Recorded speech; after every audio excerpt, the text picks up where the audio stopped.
Hello, Eric Fight viewers. Eric Fight here with Zefram Cochrane. And in the back, looking all scared, Geordi LaForge. Because we're on our 9th Star Trek pilgrimage flight. Our second to last one, by the way. So, hope you've enjoyed the series so far. We're going to go from Oakland, where we last left off, all the way to Bozeman, Montana. And this is because the Star Trek First Contact movie, where the Vulcans and the Humans met for the first time, and that's why we have Zefram Cochrane with us, because as you can see, he's trying to find what he's missing for his rocket ship to go into warp speed and get the Vulcans' attention. And Geordi LaForge is just looking on. So I wanted to put William Riker in here too, but he just couldn't fit. And I know it's not perfect because see how he goes through my arm still. But it looks good if I sit like this, really still. So we're going to go for it. Anyways, this is going to be a long flight. So we're going to be taking breaks in the middle of it while it's on autopilot. We will be flying VATSIM. We also got some weird weather here in Oakland. But it is VFR if we could just get above these clouds. So we're going to cruise at 13,500 feet. Because we're going to be going over some mountains and stuff like that. Microsoft Flight Simulator East server is looking pretty busy, and we also have FSLTL injected traffic here as well.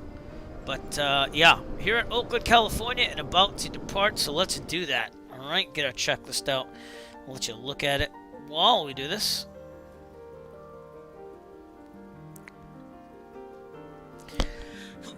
Vacation is upon us, so I was able to do this.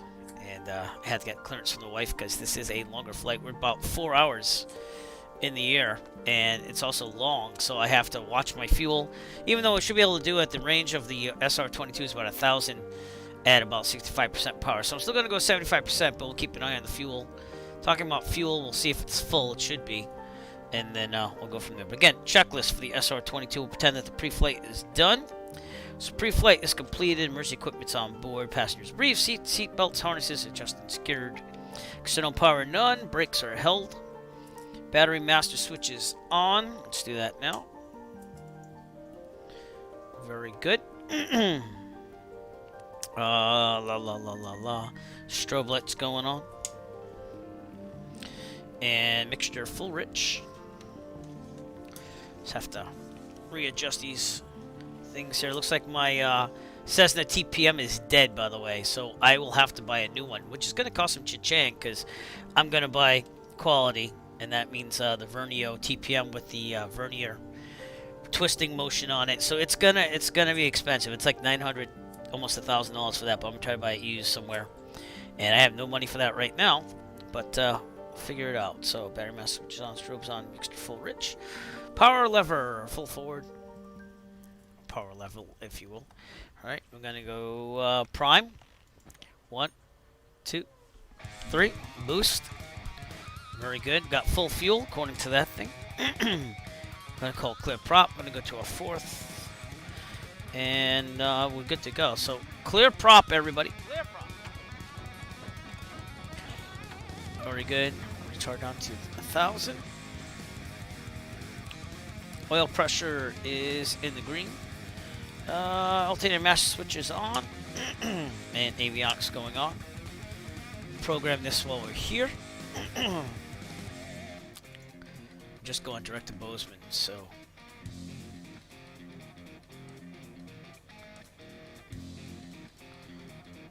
Here we go. Should see some good scenery on the way and some mountains. A little bit of everything, honestly. Can't read that. Alright, now I can.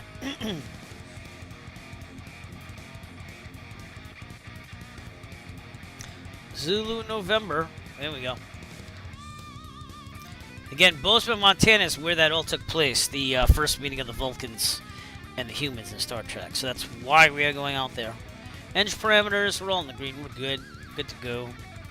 Ammeter check. We're pretty good on battery power. 28. So we are charging. Before taxing, we'll do that.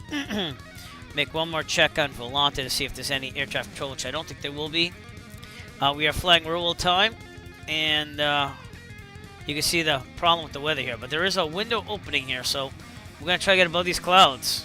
And if not, we're going to head west around the clouds and get out to the clearer air, which is out here, and then we should be able to get to 13.5.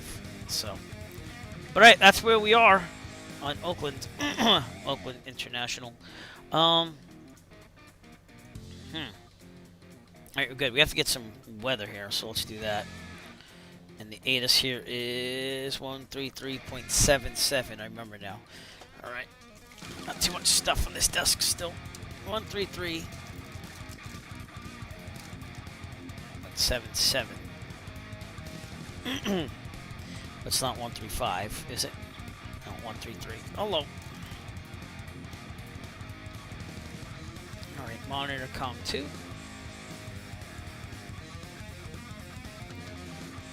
This. Oakland Airport information, Sierra 1700 Zulu. Wind 267 at 14. Visibility 10. Sky condition 2,500 feet, scattered few clouds at 4,800 feet, few clouds at 18,100 feet. Temperature 12. Dew point 10. Altimeter tree 0.09er. ILS runway tree 0 in use. Landing and departing runway tree 0. We might request 28 right to get out of here. All aircraft read back hold short instructions. Advise controller on initial contact. You have Sierra. Oakland Airport information Tango 1700 Now it's Tango. Zulu. Okay. Wind 267 at 14. Yep. Visibility 10. Sky condition 2,500 feet, scattered few clouds at 4,800 feet, few clouds at 18,100 feet. Temperature 12. Dew point 10. Altimeter tree 0.09er. ILS runway tree 0 in use. Landing and departing runway tree 0. VFR aircraft say direction of flight. All aircraft read back hold short instructions.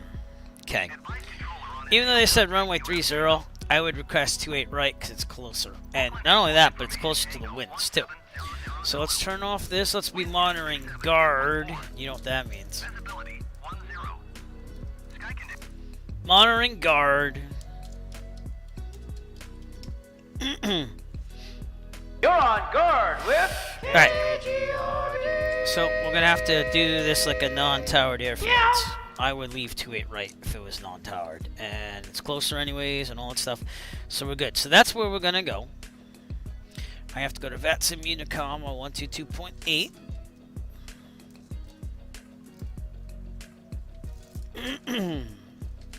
Here we go. Alright. And now we should be good, right? I should set my altimeter now. 13.5. So we're heading east, which typically means faster speeds with the winds. If you notice, we've had mostly a headwind the whole time we're flying west, but now we're heading east. So CDI to GPS.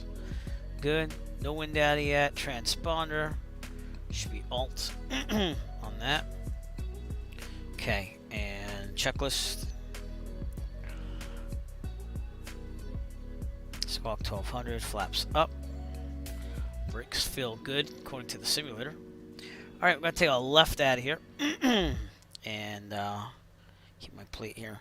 Take a left, we're going to go down to 28 right via Charlie Bravo. Alright. VATSIM traffic, Cirrus 9 Echo Foxtrot, radio check, please. Probably no one's going to answer that, but I always try anyways. Roger, thanks. And they actually did answer me. Cool. I have no clue what he just said. Alright, break off. Oakland traffic, Cirrus 9 Echo Foxtrot, taxiing runway 28 right via Charlie Bravo, Oakland. Take a look at my left here. We're doing good. Alright. Awesome.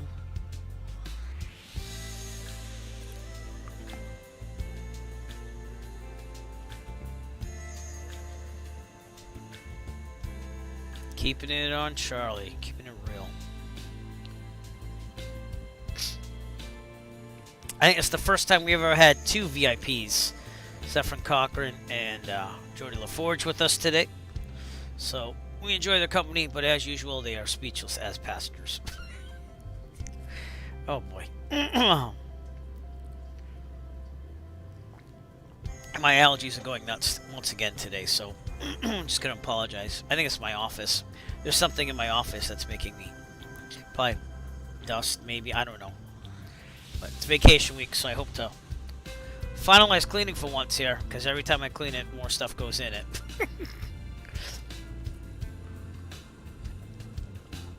Alright, we're gonna do a run up down here too as well, before we take the active.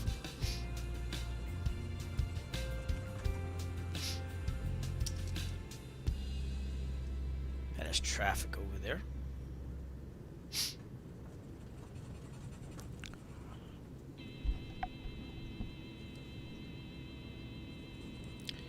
Alright, I'm gonna head into the wind right here, so let me do the run up here. And then we'll circle around.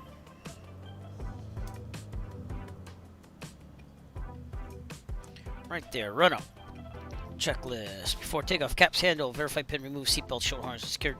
Doors latch, brakes held. Flight controls, free and correct. They are. Okay. Trim set for takeoff. Can never tell because this doesn't work when the roll world you look here. Autopilot disconnected, flaps set to 50%. And check visually. They are going down. Very cool. Alright. Flight and engine instruments check. Everything's in the green. We're good to go. HSI and altimeter, check and set. 3009. Fuel quantity confirmed, and we're on the left. We're going to stay on the left for a little bit. Propeller check to go to 2000. There'd be a detent that you'd feel, but we can't do that in the sim. But we try it anyways, just keep the process going. And then we're going to go down to 1700.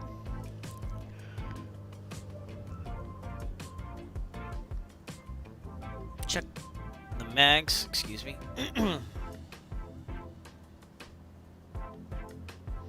Alright, right. Back to both. Left. Back to both. Alright. Alternator check. It is still 28.2 volts, so it's charging. Pitot heat on. Very good. We'll keep it off for now. Avionics are on. Nav lights are going on. And so on isn't the landing light, and that will stay on. Alternator 1 and 2 caution lights out. And all that stuff. Everything's working basically. Voltage check. We're good on voltage. Magnetos check left, right. I already did that. Power level decreased to 1000. Transponders on alt and squawk. Nav radio set for takeoff. We're on VATSIM Unicom and everything like that, so that looks good. P2E is required. Alright, we'll start the brief as we turn this puppy around. If there's a problem on takeoff roll, mechanical motion otherwise, and there's enough available runway ahead of us, we will abort, take off, land directly ahead on the runway. If we are under, let's say, 700 feet, this problem mechanical motion otherwise, we'll land directly ahead of no more than 30-degree turns. Best glide speed, this is 88. God, I'm learning this aircraft so much better by doing all these flights. And if we're above 700 feet, this problem mechanical motion otherwise, we will take a turn. 267. Oops, wrong app. We'll take a turn to the left and land down on the taxiway, the grass, the runway, whatever's available to us. Best glide speed again is 88. We rotate at 70, retract flaps at 80, and climb at 101. With that, does anyone have any questions? Don't think so. So we're good. We're gonna look for traffic. We do have this traffic here on our right. It's just been kind of stuck there, so I don't know if that's FSLTL or if that's VATSIM. But if that's the person that answered me back, we will be departing. So if you want to depart first, go ahead and 28 right. And if not, then just stay there, and I'm going to go right through you. All right. Doesn't look like there's anyone down. We got an aircraft out there and there. Base final. No, we're going to call it. So Oakland traffic. Sirius 9 Echo Foxtrot departing runway 28 right. Departure to the northeast. Oakland.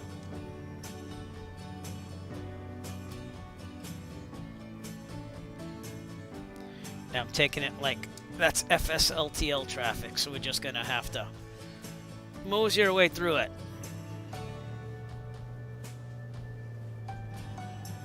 Just hoping that aircraft would move with me doing that. Alright, we got some Southwest planes out there and everything. See the wind's a little bit from our left here in the middle. All right. Seeing that, we want to make sure we get out of here full throttle. And release. If you need anything, just let me know. And good fixins. Thank you for subscribing once again. Still don't know why you do it every month, but thank you. When's the beverage service? Not included. Wow. So much going on right now. Rotate. Wow. Track flaps. All right, I have to concentrate. How's it going, good fixins? Oh, I wonder if my sounds are working. Maybe they will, maybe they won't, but you're going to test that for me. All right, we got to find a way to punch a hole in this thing. But I'm thinking if we go that way, we might find a hole that way. So we'll see what we could do. I'm going to head direct out then, and I'm going to pretend that tower says to continue on course. But again, San Francisco out on the left there and in front of us, as well as Oakland. Actually, it's kind of in front of us, San Francisco. Give you a quick glimpse. There you go. Looks really good, doesn't it? But we did the drone cam there last time. But all right, we're looking pretty good. No one's on the left. Clear on the right, and that's where I want to go to get out of here. So, all right, we're at 1400. We're gonna say cleared on course. VFR. So, gonna take a right and line up here. Heading should be about 29er for direct, but we're going to intercept the GPS here. So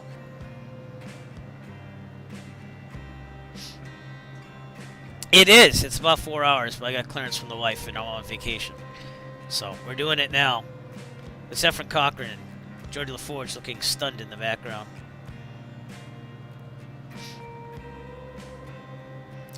We might have to keep this a little low until we get out of these clouds here. So, all right.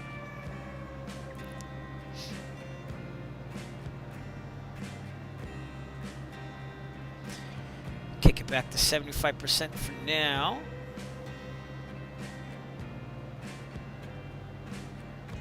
We'll see what we can do. Let's keep it at 2,900 also. Again, San Francisco Bay Area out there. We'll see ya. It's been fun. That's the Naval Air Base that they filmed Star Trek 4 when they needed the nuclear weapons, or whatever Chekhov said in Star Trek 4 Voyage Home. Let's get the isotopes, to get the Star Trek Enterprise back to where it needed to be. Alright, I'm not so concerned about staying en route right now. It's more about getting out here underneath these clouds so that I can get en route, but we're gonna have to punch a hole through these clouds eventually, so we'll keep it low as of now. We would be in the Charlie right now too, and I did take my tablet off, thank God, because I want you to see everything I'm looking at here. The nuclear vessels, or whatever you said.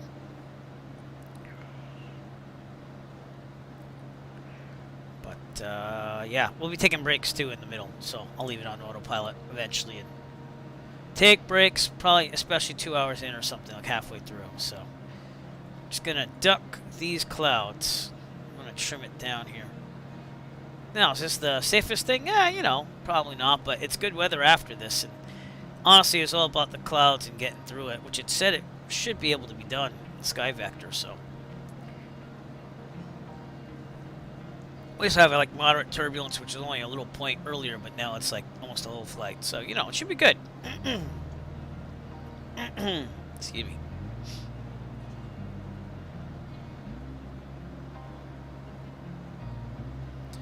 Looks like we should get there eventually.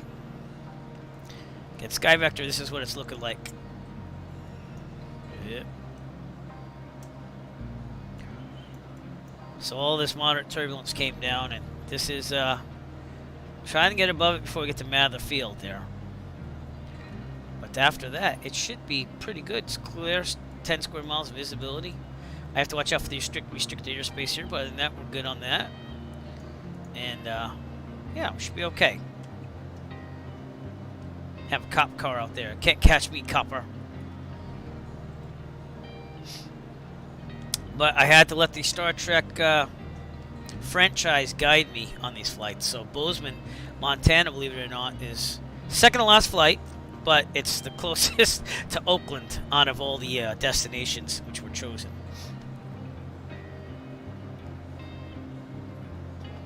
So yeah. All right. Now, looking for holes. Looking for holes.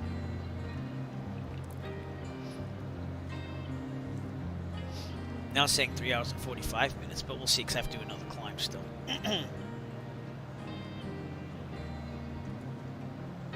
Looks like we might be able to punch through somewhere there, maybe. I'm going to keep it low just in case. Trimming. Ah, okay.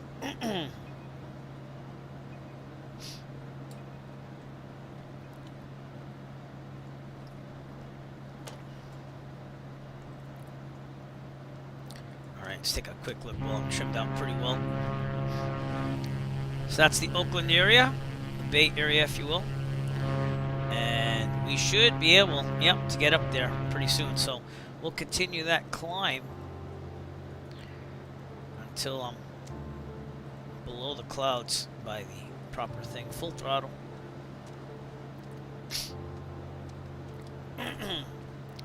And we'll stop at 5,500 if we have to. We'll see what happens. I think we're going to make it out here.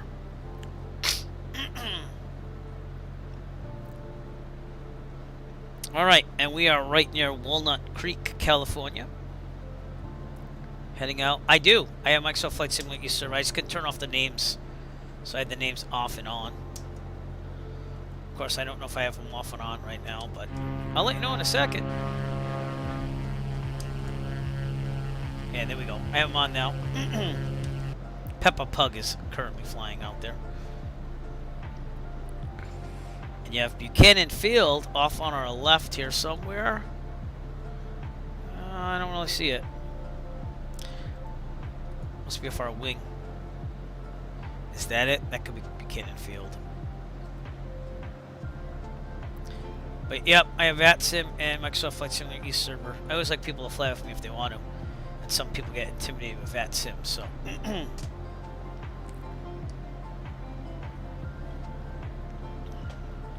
Alright, keep climbing. Let me manual for a little bit until we get this thing up there.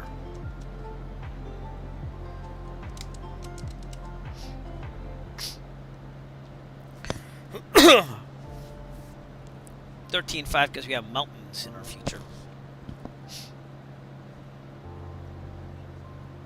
Double check my checklist. Make sure I got everything going on. Take off. I already did that climb.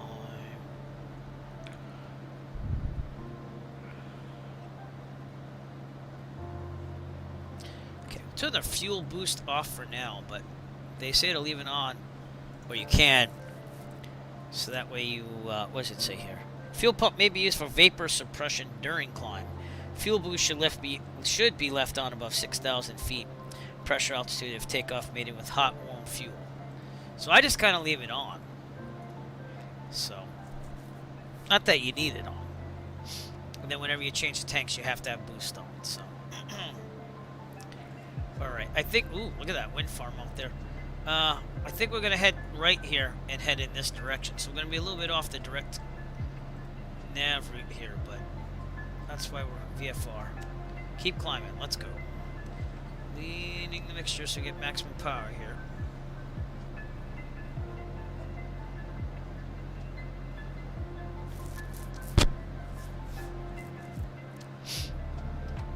That's our window right there. That's where we're going.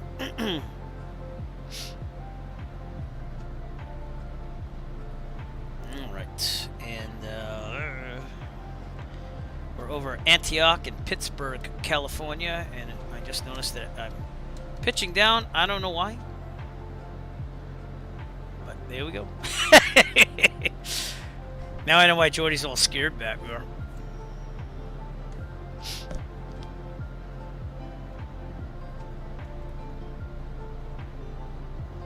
Wind farm galore off our left, though. Look at that. Look at how many wind turbines are there.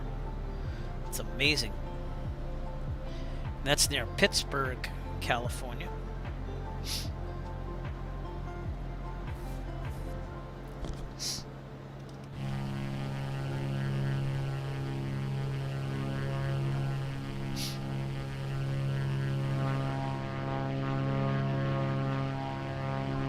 Again, we're just trying to get altitude here. Get to 13.5. We should be above all the clouds by that point.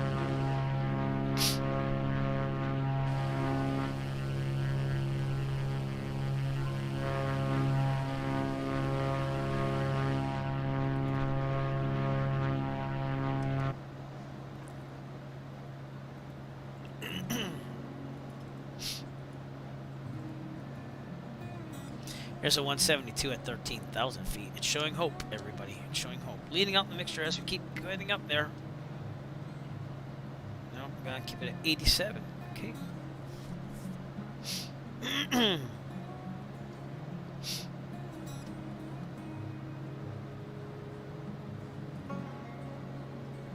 Okay, get some ATC chatter going on too. So we'll pretend that we're with approach. Traffic sets to 115, Tango Alpha is turning final for 35. Alright, I gotta turn off some different settings here. And there we go. Alright, approach. Thank you. United 1236, contact bridge 124. Had to reinstall this, so I had to change some settings on that. Okay, head a little bit more into our direct track here, but getting over Antioch, you have Brentwood, California on our right over there. Private airfield called Funny Farm in front of us.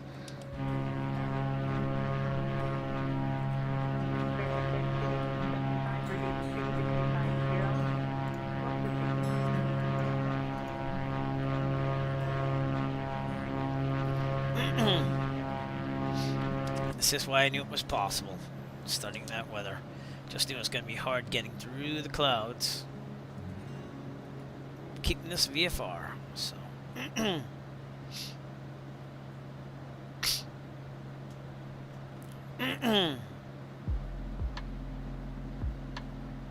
Country 425, reduce speed to 250. Slow 250, secondary 425. La la la la la la. Information Golf now current, altimeter 2991.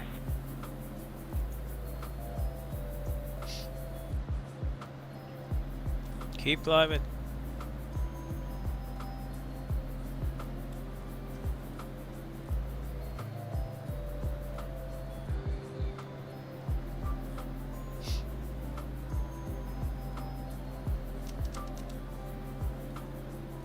P2 heat going on, just in case. Right up to 951, we're past it now, 260, descending to the Angel 4. Delta 951, approach clear, Check out Volanta, see where we're going here. So yeah, we're getting out, and that's why you're seeing all those clouds, these storms here. But we're deviating a little bit to the south, and then we'll get right back on course. So. Southwest 3166, resume published speed. Resume published speed, Southwest 3166. Alright, turn a little bit more on course. I'm more worried about this cloud than anything. We are feeling that turbulence just a little bit. Delta 951, just confirm 25 left. Delta 951, affirmative. Copy, 25 left, Delta 951, clear the approach.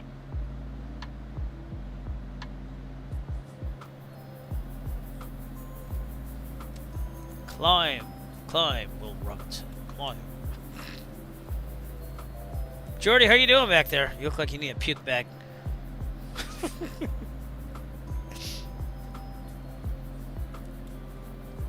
Alright, we're almost at cruise altitude here. We're getting there. It's getting a little slow. Connie 361 heavy, approach information Golf is current, clear 9 left, runway 25 left approach. Again, we have that tailwind. 18 knots is going to help us on speed. So flying east is definitely the way to go if you want speed. So feel the need for speed. I feel the need. The need for speed. Just that one cloud. It's pretty ominous.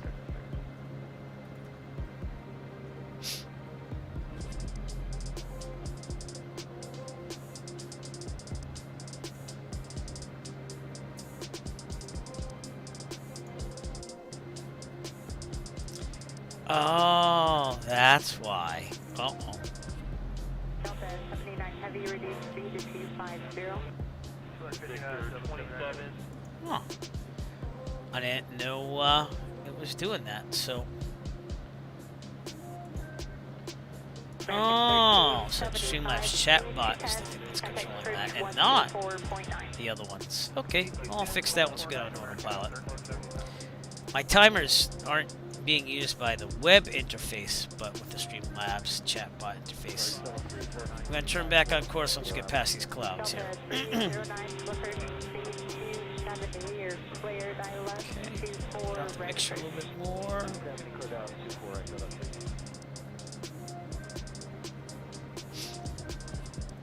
We're about a little bit less than halfway, but we're at 10,500, so.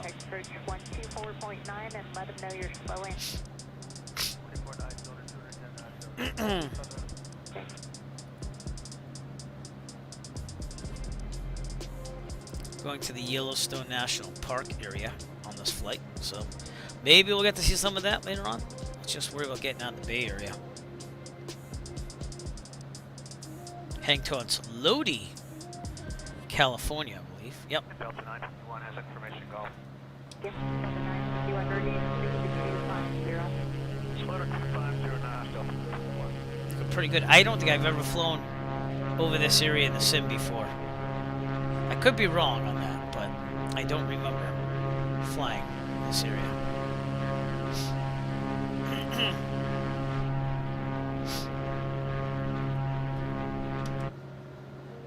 And our last flight, the last one of the Star Trek Pilgrimage series, that is, we'll be going to Canada. So this will also be our last flight on the series, staying in America.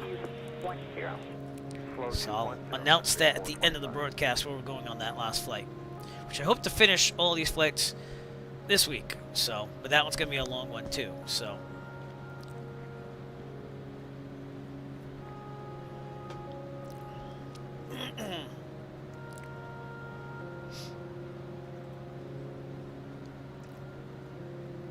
You can see that it's gonna get a little bit clearer up ahead. Delta 309, reduce speed to 250. Slow 250, Delta 309.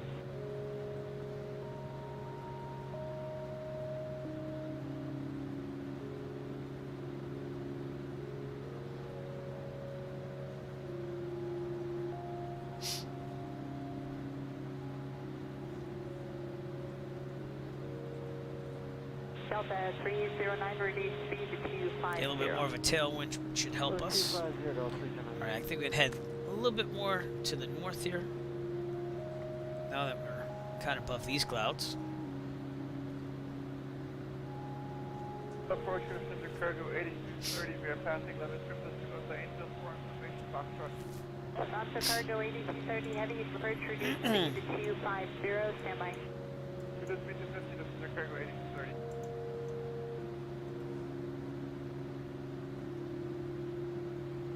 Alonso Cargo 8230 Heavy, you can expect 25 left and descend to VS and now maintain 4000. Center cargo 8230, descend via the Angel 4 arrival. Looks like there could be a little bit of precipitation out there.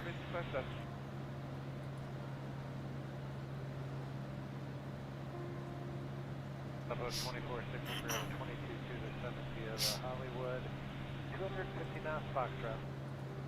Sun Country 425, contact approach 12, 8.5. 28.5, good day, Sun Country 425. Okay.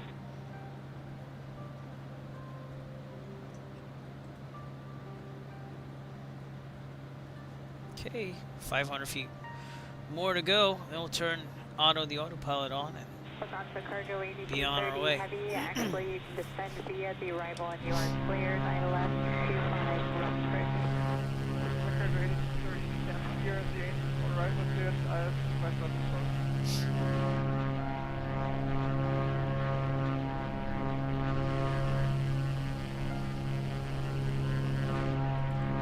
It's our ground speed, 169 knots. Not that bad, and we're still on a climb. All right, I'm gonna turn auto on and let him figure things out here. Let's go nav. Maybe we won't go nav. Maybe we'll go heading and keep it there for now. Southwest 2463, descend via exit maintained 15,000 for traffic ahead of you. It's just these clouds again we have to watch out for. MD-11 is currently at your 2 o'clock. And these clouds too, so we have to deviate to the the south again. But we'll see what happens. 2463, descend via 15. Be seeing Lake Tahoe in our feature as well. And we're right over Lodi, California right now. Just right below us. Today, come up 1 up kilo, passing level 235 on the Angel, and 369. Shamrock 1 Alpha Kilo Heavy, bridge verify golf. Clear 9 left, runway 24, right Look at all those clouds too. See what I'm saying? Like,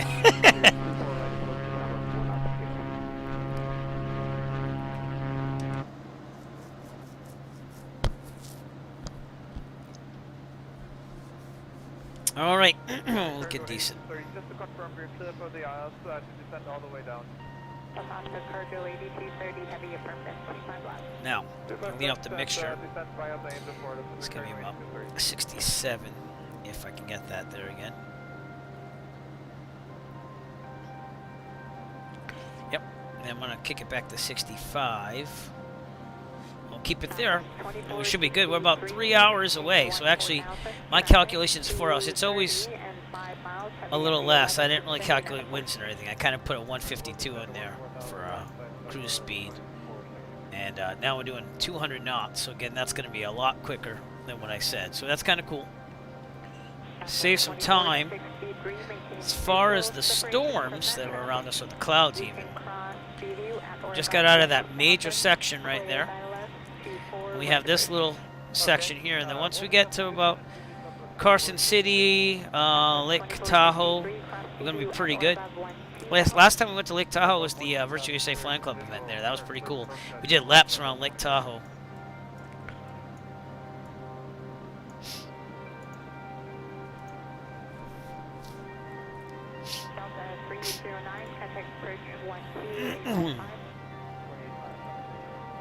-8 Celsius up here, so that pitot heat will be staying on, just as precaution. Especially with the dew point and stuff being close. Good afternoon, Delta 119 Heavy, passing 23.7. We are on our way, everyone. Just this little area right here I'm a little concerned about. Alright, I think I figured out the replay system, sorry, which I'm turning on now. Because I forgot to let it say, yes, use our plane and then use the Cirrus. So that's what happened last broadcast. But we're going to try this flight control replay again.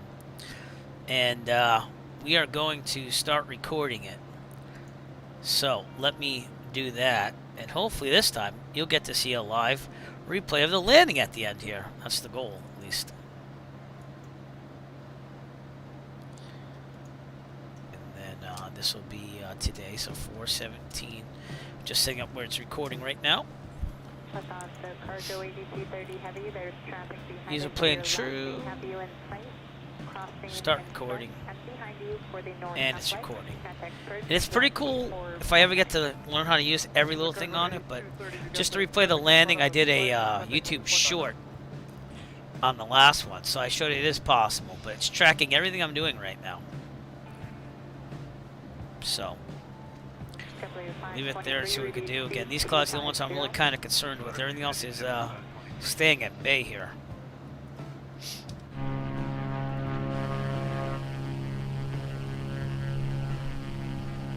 Beautiful sights as we look back towards where the Bay Area would be, but we're We're moving that fast. We're hauling butt here. So, thank you, Jeff, and thank you for joining the broadcast. So yeah, we got Geordi LaForge in the back and Zefram Cochrane on my right. Even though my hand gets shattered. I tried my best, but it looks good if I just stay in one place.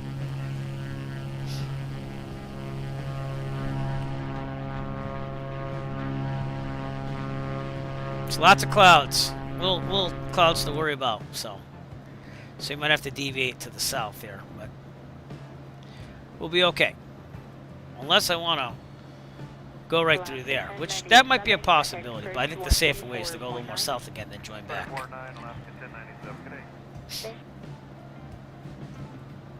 It's just this little bed of clouds there. We're flying VFR, so.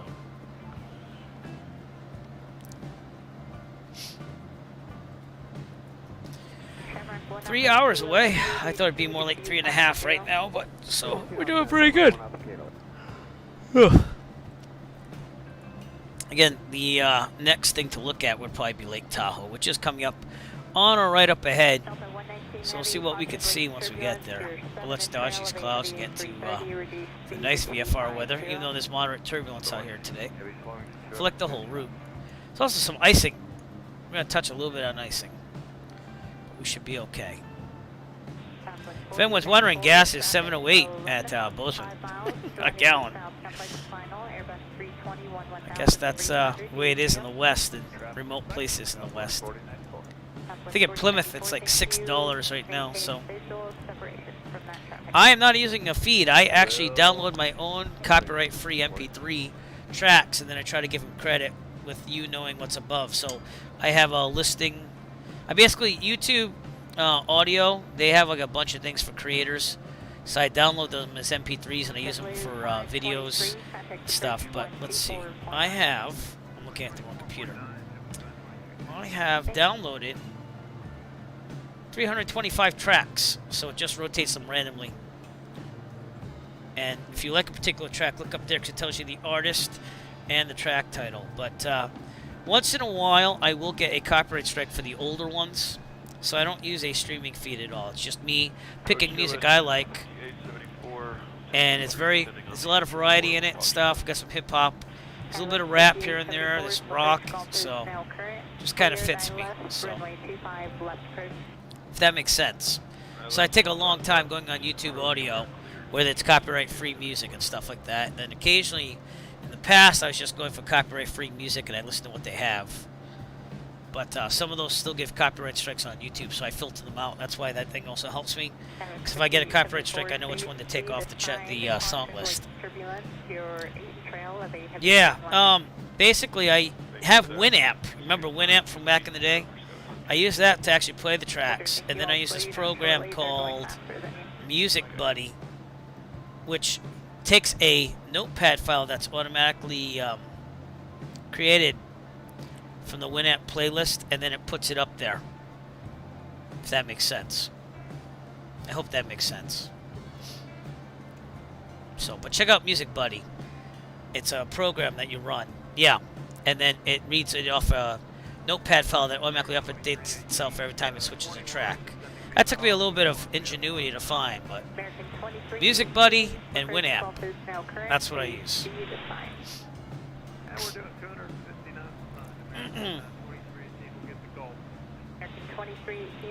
All right, on our left, you will see Sacramento, California. That's why it's so big and vast right here. Along with Folsom Lake. If anyone's a Johnny Cash fan, just saying. Cool, I saw that, you know. I didn't see the stream yet, but I saw that you're streaming now, which is pretty cool. So I'm going to check that out. I'll even give you a shout out too. I probably should do that. But, oh, wait, I didn't type in the command right. See, I missed the O. But, yeah, it gets intricate, and then you find out what works for you. I'm going to let you know that. And then, like, the graphics and stuff that I use, they're all created by me. So, that's my creative genius. Much like our Wild West flight. Remember I did that Photoshop? Yeah, we're going to try to play another Wild West flight for the Virtual Safe Flying Club soon. And I'm going to reuse that. That's how epic I thought that was. Especially your face, my friend. So, yeah. So, and I use a couple of overlays, but most of it's my creation. So, it makes it different, you know. 19 heavy. And remember, we will have some possible icing up ahead, just for a little split second. So, don't be icing up. No! Don't do it. Cloud is pretty ominous over here. That does depict some storms. So it goes up pretty high. This looks like storms too over there. So Sacramento, California. Cleared, I left, runway 25 left approach.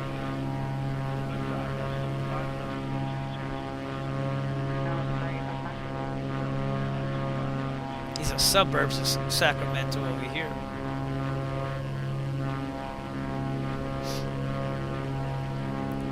I am not going to FS Expo. My friend is getting married this week. Ah!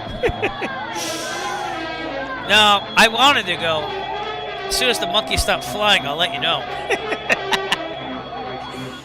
Oh, anyways, I'm not able to go because I have to save up money to go to Toronto to celebrate my friend's wedding in August. So, you do own the monkey? Isn't that cool? Yeah, I don't own the monkey. I got a graphic of the monkey. But, yeah. Jeff, that's not a far stretch for you. Knowing what I know, it would make sense that you own that monkey.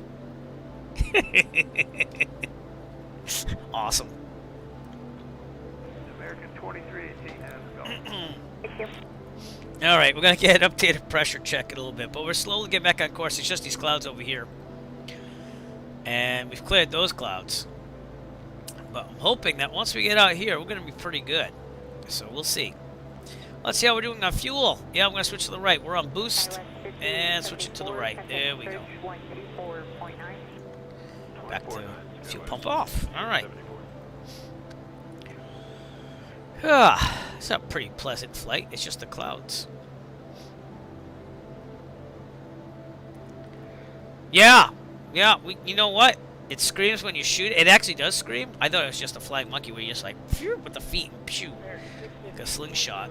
But yeah, the person that gave me the ideas about having overlays like that was Sim Caesar, and I tried to make my own original ones though. So it took a while. If you know JavaScript pretty well, you can get a widget off of streamelements.com.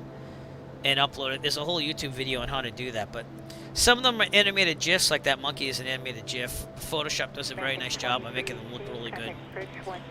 And they have animation in there, so you can do that.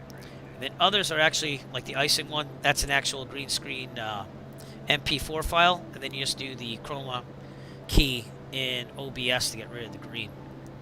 This actual thing right here, this is a video with a virtual green screen. I use XSplit VCam. So, I get lots of props for this usually.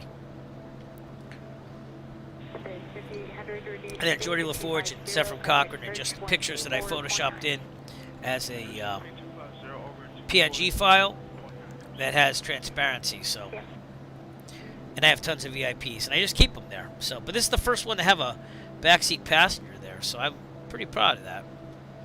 All right, we are over Perryman Airport, private airport. Should be a little off our right. There it is over there. And I love the Google Maps imagery here. It's not always perfect with the transitions between different ones, but it's looking really good. These clouds looking ominous. It looks like we can go straight though. I'm gonna come close, but then after that, it looks like it's gonna be smooth sailing out there in the distance. So. But, yeah. So, just in case, though, we'll have this red alert for clouds. Red alert. All hands stand to battle stations.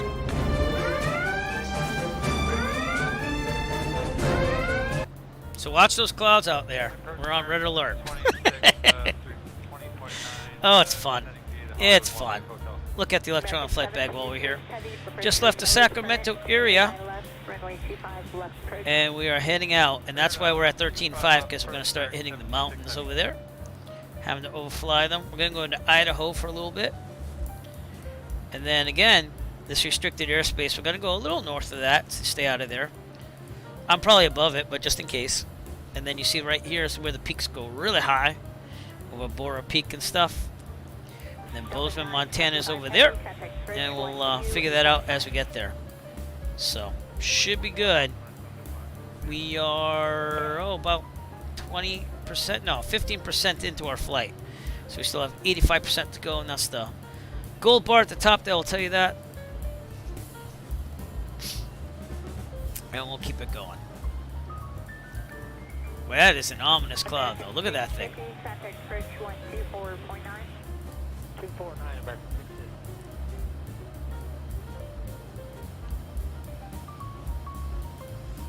For my monkey, I used the Wizard of Oz monkey sound, if you didn't notice. So I thought that was fitting.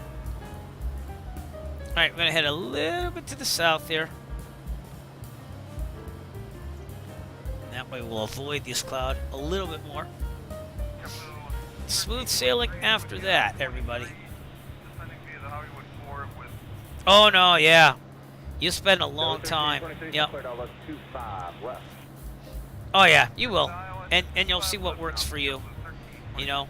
Some people don't want to do that, and they just go with the I just want to fly without anything, no music or anything. But I like a little bit of everything. And you can always turn it off if you don't want to, you know? But yeah, it's not an overnight thing. I've been working on this since 2020 when I first started streaming, and I add things as I go, you know. Good fix it, you never got your sound, because I don't think my Streamlabs chatbot's working. So I got a bunch of things to do while we stream here to do that, because my timers aren't working or anything. So I have to update that in Streamlabs chatbot, because that seems to be overtaking the CloudBot. So I will do that now. Yep. Yeah. Okay, this one's got to go in there. 24-9, good day, American. Approach toward LS 25 left, 259. Add.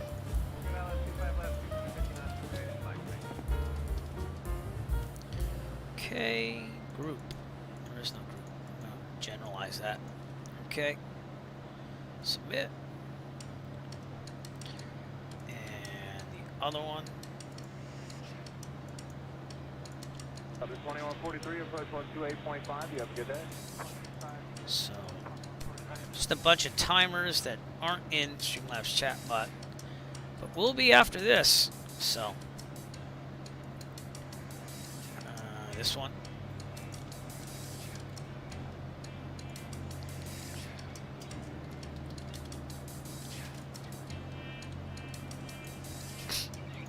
United 935 heavy. And this. Got 2 more to go.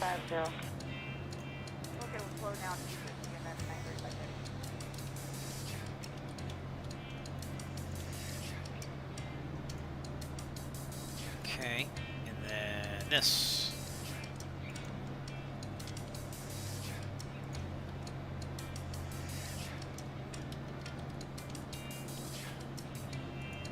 So hopefully those will start showing up. We'll see what happens. Okay, we cleared those clouds though, so we're gonna go back on course here. Like heavily back on course, as we are gonna start hitting, I believe, well, Lake Tahoe is right over there. So, right over these mountains will be Lake Tahoe. And we are around those clouds, so we're good on that. But Jeff, if you want any hints or whatever, or you have any questions, feel free to contact me on Discord. It's a fun thing to do, but it takes a lot of time. But once you get it, I mean, I have a whole checklist just for streaming. It's gotten pretty silly on that one. But it is fun.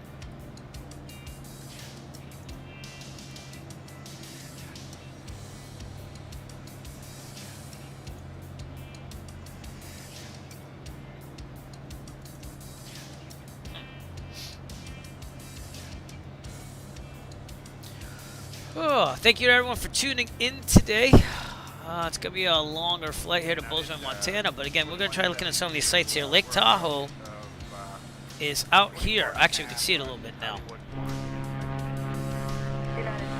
That's okay. That happens all the time, too. Lake Tahoe off our right there.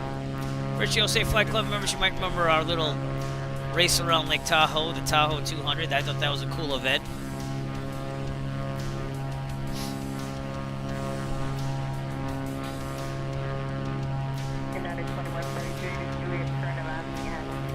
That looks pretty cool at 13,500. If we were higher than that, we would see more, obviously, but we're in the Cirrus, so.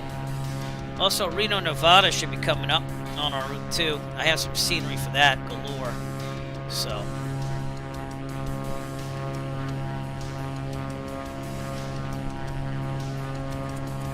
Looking pretty good. Who's flying the plane? I'm flying the plane. And that is a new t-shirt design that I'm wearing in the sim that is available at my Etsy store. It's the heading indicator shirt. So if you like what the avatar is wearing, I know it's covered by the jacket a little bit, go check out the Airflight Aviation Etsy store. I'll be adding more designs to that probably within the next week. I just got my taxes done last night, so I'm feeling pretty good about getting other things done now and balancing that with family and on this vacation. My daughter's sick, though, and the weather up here sucks in the Northeast right now. So, hoping tomorrow's going to be better. Looks like it will be. And then we'll get out there and do some things as a family. But United 935 Heavy Contact approach 124.9. that was weird. Okay. We're going to hit nav pretty soon because now we're closing in here on our direct route. So we'll head this way just a little bit more.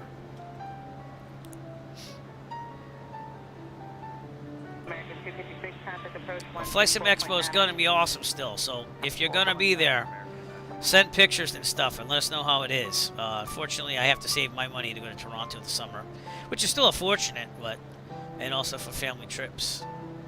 But the tax refund will come in handy to pay off some stuff here. I got like $2,000 in flight funds tied up in the family, which family comes first. But I will get to FS Expo some year. They actually, the original Expos, and it wasn't FS Expo. The original one was in Connecticut a long time ago, and that was run by different people. So, but FS Expo is the premier one, and the other one doesn't exist anymore. So, I will make it out there someday. It's just there was going to be a little bit of a financial crunch if I did it, and I didn't feel like doing that, so there'll be more. If you use my code EricFlight, you can save 10%. Register, and they just, oh, that is cool. Wow. That is adventure. All right, turn the nav on, and we should intercept it and stay there, so. It's all on auto now. Nice. Well, if you did it before, what was it, April 1st? Sorry. Auto the autopilot, everybody. Automatic pilot. There it is.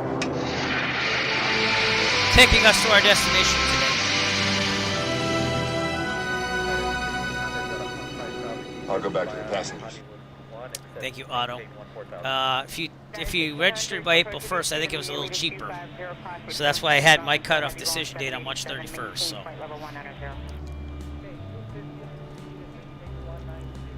But yeah, I might still see if Evan wants to do an interview again, because I did that like 2 years ago. And that was pretty cool. And Evan was actually controlling on Boston, I want to say about a month and a half ago. And I say, oh, it's Evan Ryder. And it happened to be his birthday, so it was kind of cool to stream with him on there. Stuff like that. But I'll make it out there eventually. It's harder when, you know, if I didn't have kids, it might have been easy yourself. Yeah, the workshops are cool too. Yeah. So I mean, it's got a little of everything for everybody. It's just again, having the time and finances to do it. We got some snow here. as we are, well, let me show you where we are.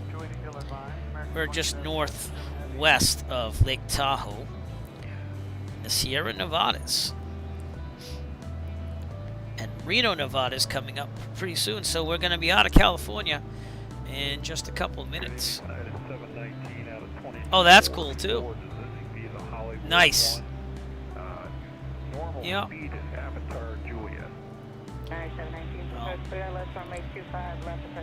I know that you've always been the creator for X-Plane 12 there, so it's nice that you actually are you're actually doing modeling with the creator now. Pretty cool.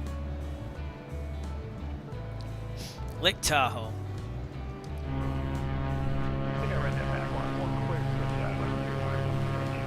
That's a picture moment right there. All right, here we go. Taking a picture.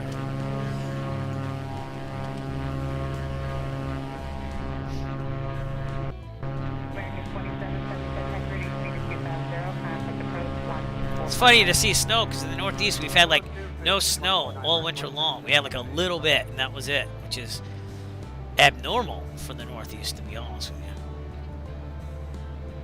My sim is loading scenery, probably in Reno, so.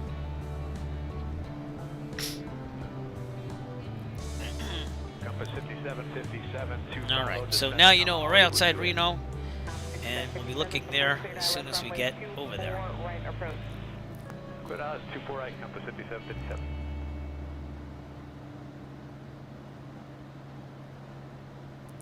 Secondary sources of income are awesome. That's how I got my pilot license, so. And it's just putting it in the places it needs to be. 63 with you, flight level 221, descending to Hollywood 1, with it is Juliet. American 2663, approach cleared ILS runway 25 left approach. Dude, you gotta take video of that Red Sea diving there. And like post it to our Discord.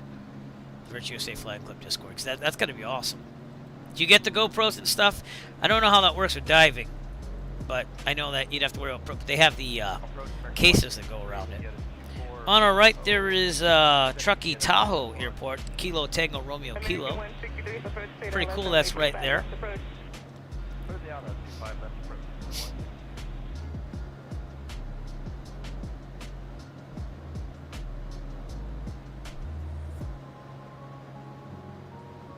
Got some contrails there in the distance. Man, I know it takes like my computer forever to start up Microsoft Flight Simulator, even if I limit the scenery. But it is worth it once it gets all loaded. I'll let you know that, because then you get to see all these wonderful things that wouldn't be there with just the stock. So, 2.5 hours to go. It's pretty good. 260 knot ground speed, and we should be at 65% power.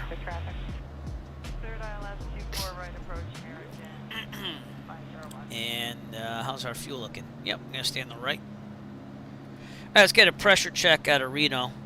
Reno, Tahoe International, ATIS 135.8.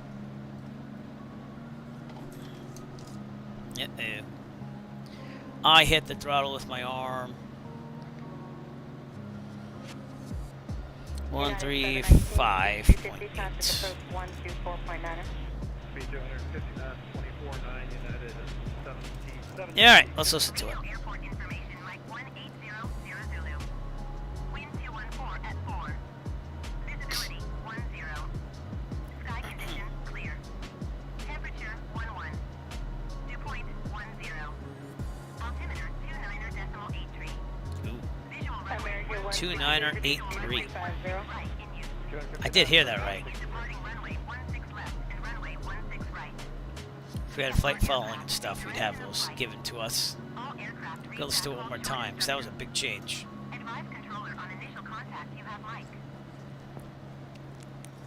Oh, cool. Yeah. Yeah. Well, good fixins. There's always the SR-22. We're going to be out of Reno pretty soon. The autopilot, is that with the update, the recent update?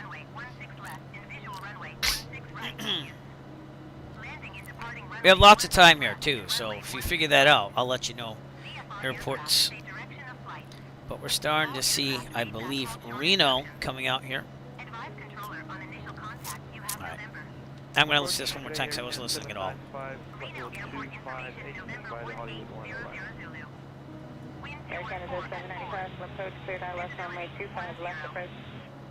Cleared eye left 25 left approach, Air Canada 795. 2.10.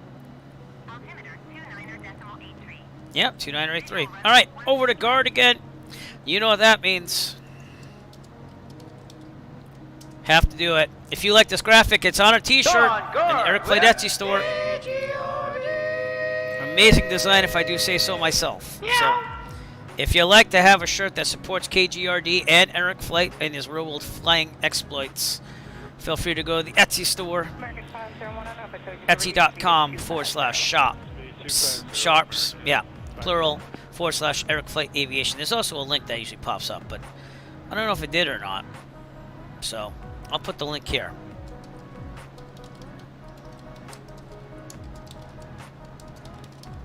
If you want to check that out. Any t-shirt again supports my real world flying, so. And I think that should work for a link. Nope, it doesn't. Alright, so let me figure that out. Give me a second, don't go to that link. There we go. Alright, here's the link.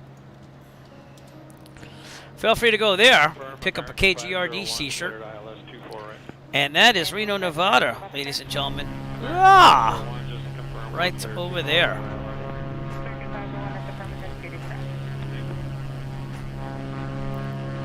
I've never been to Reno in real life, but it looks pretty cool. The airport being right there.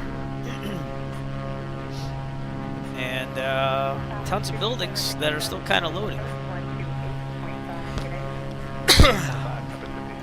Another picture-esque moment, so let's do it. Uh-oh, I hit the wrong button. Durr. That was drone cam for a second. Alright, there we go.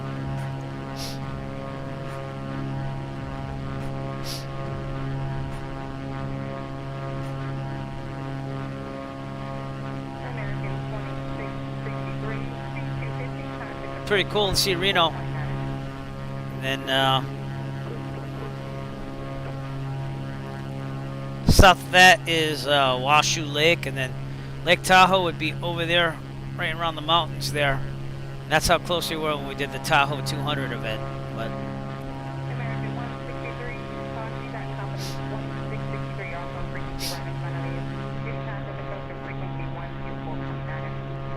just north of Reno, northwest actually.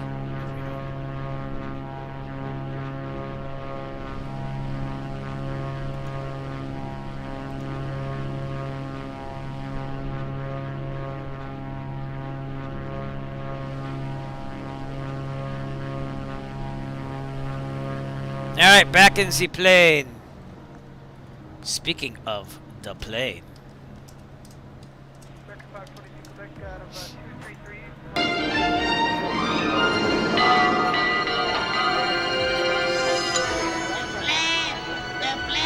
That's what they're saying down there on Reno. USA PR1, thank you for coming out to stream, and good afternoon to you too as well. Thank you for coming out.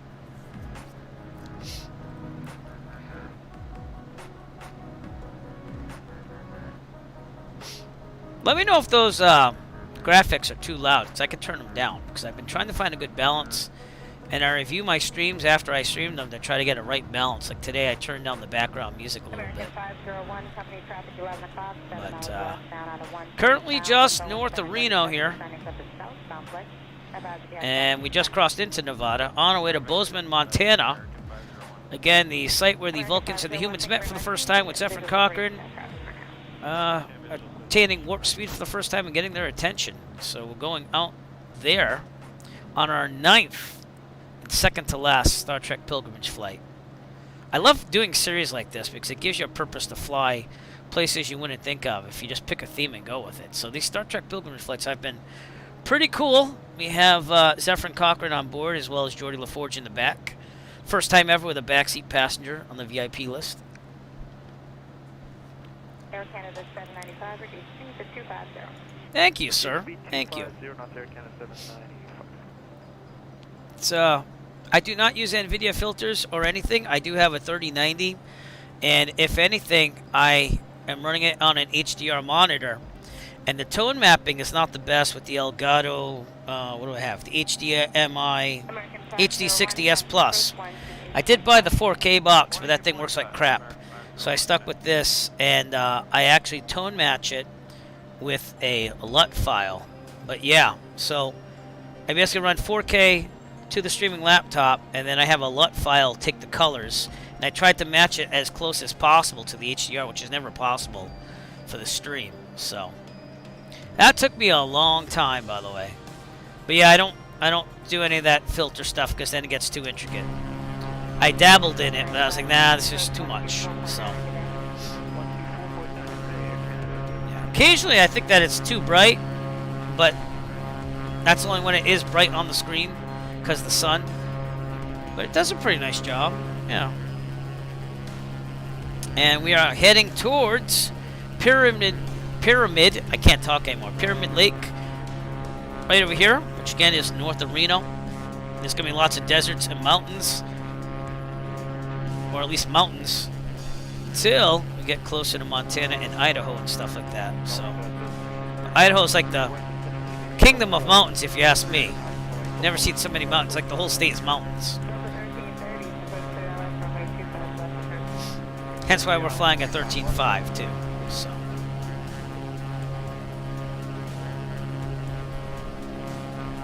I have so many liveries to paint. It's like one day at a time, you know. But yeah, if you would like a copy of the LUT file, it was free. If you're running HDR and you want to stream with HDR into OBS, not have to tone match, join the Discord and let me know, and I'll send you the file. It took me a while to get this to look like this.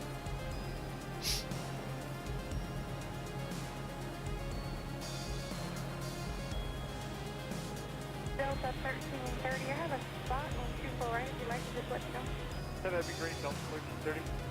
Got some beautiful mountains over here. Clear for the island, 24 right. Gorgeous.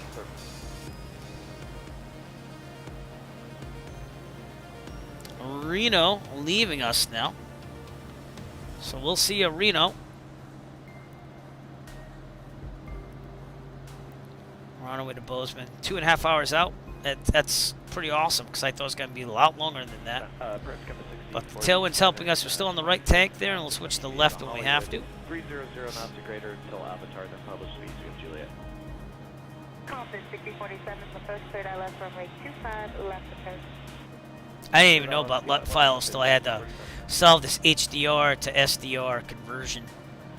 So it's been quite the learning experience. But Jeff, you're gonna find that too. When you do all this stuff, you're gonna learn a lot about things you didn't know about before, which I find fascinating. However, time consuming, but still fascinating. Pyramid Lake right over here. Maybe because it has this little pyramid in the middle. I don't know.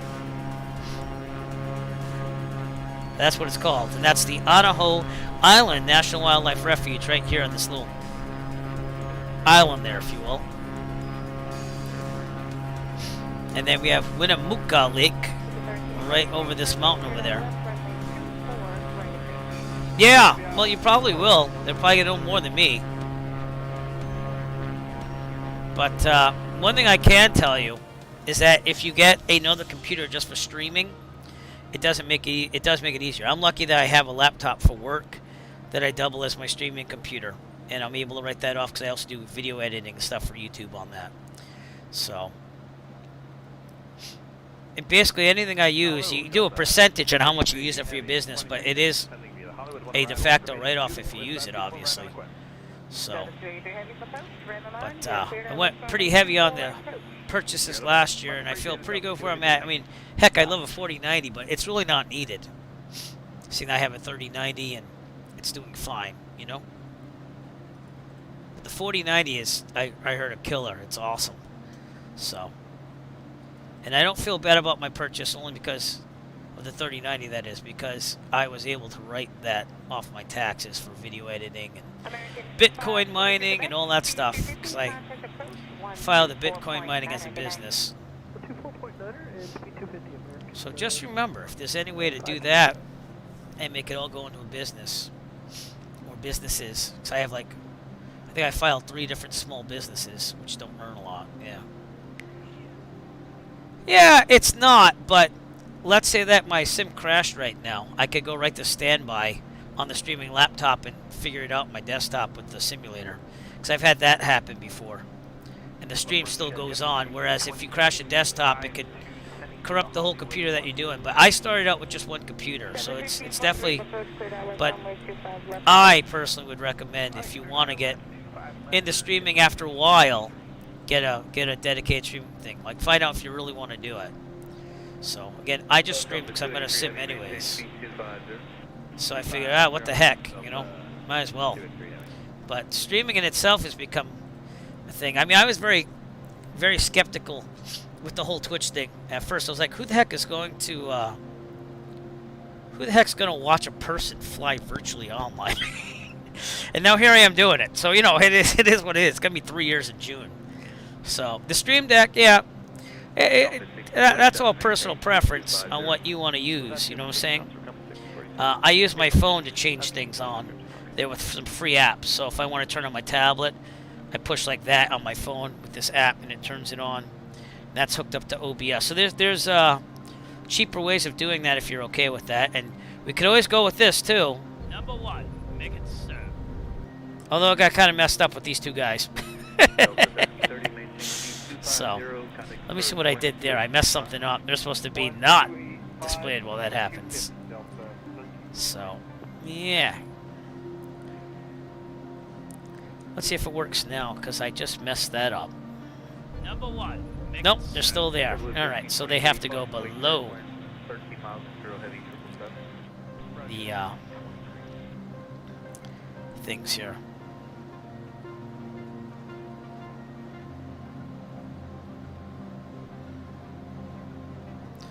Now that should work. Let's try it again. Number 1. Yeah, there we go. Alright, VIPs are in the right place now. Yay. Alright. Now, is that working? That seems to be working now. Awesome. My timers are working again, everybody. Yay. Yeah. So again, you can use free apps on a iPhone. I use a Android phone. Boy, this lake looks just like it's supposed to. It's a dry lake. Winnemucca Lake, everybody. Pyramid Lake right behind us. God, this looks awesome.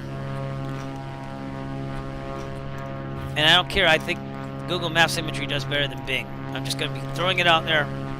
I like it. I think it's worth it.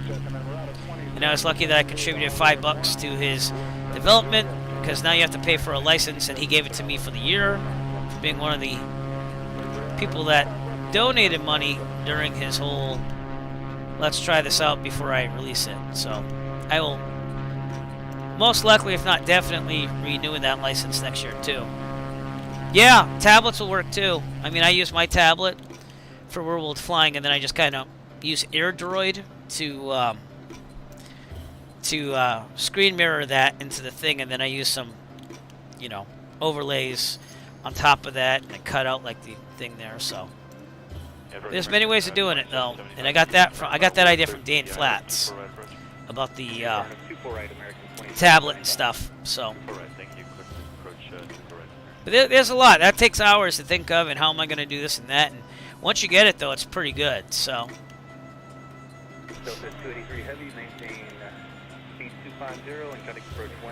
All right, everybody, we are leaving the Reno area, which is way back there.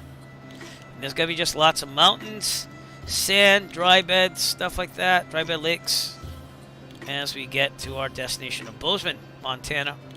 2 hours and 20 minutes out. In about another, I don't know, 50 minutes or so, I might take a little break. I'll keep it on autopilot while we do that. But yeah, the Stream Decks, like, they're cool, but I don't stream enough to say, hey, let me go buy a Stream Deck. So I try to look for free options. So tablet and phone seem to be the way for me, at least. If you'd like to know where we are, by the way, here's what my electronic flight bag's showing right now. We just crossed off out of Pyramid Lake, and now we're over Winnemucca Lake, and we're going north, east. We're going to pretend that all these military operations areas are cold. Go a little bit north above this restricted airspace, then ultimately head into Bozeman, Montana. We see all these mountains. That's why we're at 13.5. Yellowstone, I think, is over here-ish. So, very good.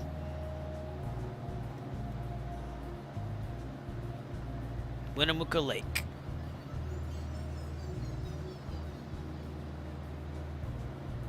Approach American 1409, that is 250, sending via the Hollywood 1, 270 knots to 9, and William Juliet. American 1409, spread out left runway 25, left approach. Service 55 left approach, American 1409. And you can see the clouds have calmed down a little bit from the Bay Area. That was going to be the hardest part, I think, of our flight today, was getting out of that muck.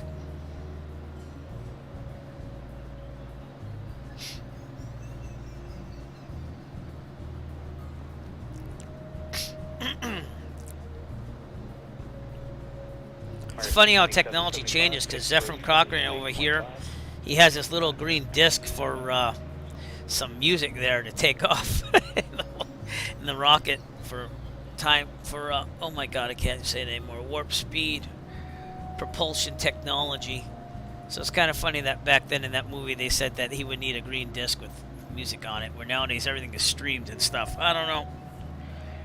I'm still living in the world of MP3 and FLAC files. I don't do streaming a lot, although I do use YouTube to listen to music while I work on stuff.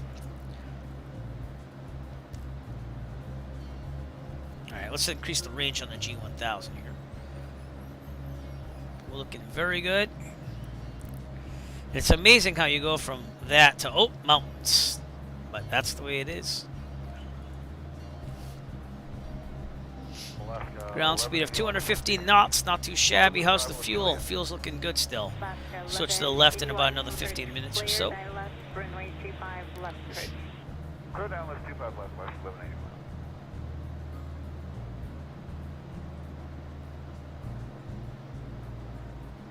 United 15, 13 heavy with information Juliet via the Angel 4, leaving 26. United 1613 heavy approach speed. And good fixes, you never got your file. I have to get this to be different, and I'm going to work on that whenever I get some time. But I'm going to make it so that you can make your, do your thing. So, anyways, let's welcome Good Fixes to the broadcast. Let me just get your sound over here. 124.9. 2.9. A little more room here for the fixes. You know what I'm talking about? Ooh, we're gonna have a lot of fixes. We're gonna have so many fixes up with this motherfucker. You clean those fixes up right now. Yeah, big boy.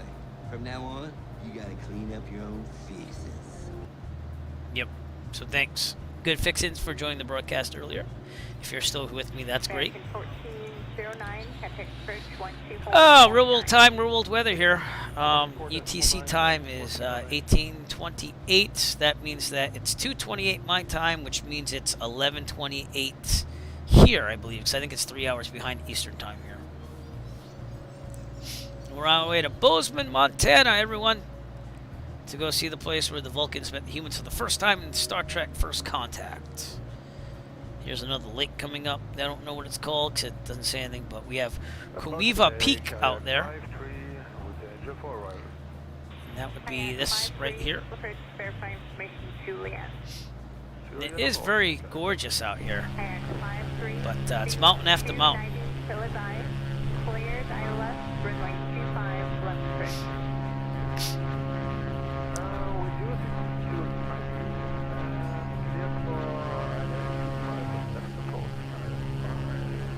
I'm flying for about an hour and a half now, or I should say streaming for about an hour and a half. I'll get back to you on that in a second. There we go. Come on now. Yeah, about an hour and a half.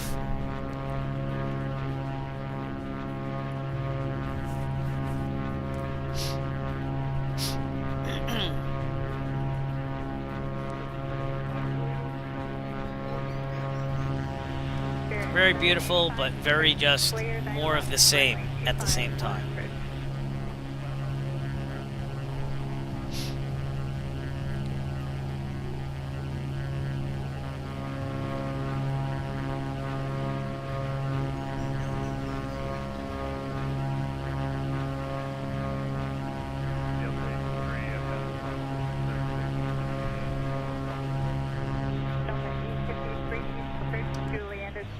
Cleared, I left, runway 25 left approach. Okay, we have Juliet and cleared ILS 25 left building. We haven't been hit with that turbulence in a while. That's a good thing, by the way. And again, it's saying we're going to be there in 2 hours and 15 minutes or so. So that's a lot faster than my estimates. But again, I don't really estimate it like I do in the real world. So I just kind of enter 152 for a cruise speed. And I let Sky Vector do its job there. It said about 4 hours. It's a little faster than that with the winds, with the tail speed here of 37 knots. So that was pretty cool. Actually, I had the altitude at the wrong thing too, so. Yeah, actually, Sky Vector would have been right on. About 3 hours and 48 minutes of flight. I forgot to put my altitude at 13.5. So, 13.5 is where it's at. That's what I'm saying. Because the winds are giving us a little bit more of a push. Approach American 219, we're coming up on flow 27. Not even airports to look at or anything out here. The next one coming up is Winnemucca Municipal. Kilo Whiskey Mike Charlie. So good fixings if you're trying to fly with me. That might be a good one to go. And we'll probably be there in about 15 minutes or so, I'm estimating. So get the ASOS ready over there. 120.175. We'll get an updated pressure reading. I don't know if we'll hear it yet, but put it on column 2. No, we did. Cool. Visibility 10. Sky condition clear. Temperature 14C, dew point 10C, altimeter 29 or 76 dropping. Pressure's dropping. Alright, back to guard.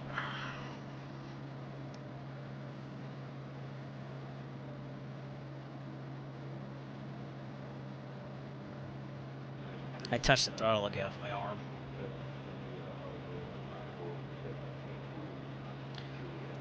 Guard! Go on, guard, whip!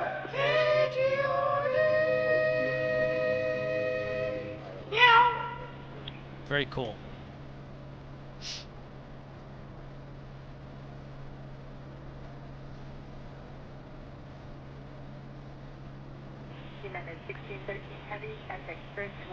Lots of dry lakes out here and stuff.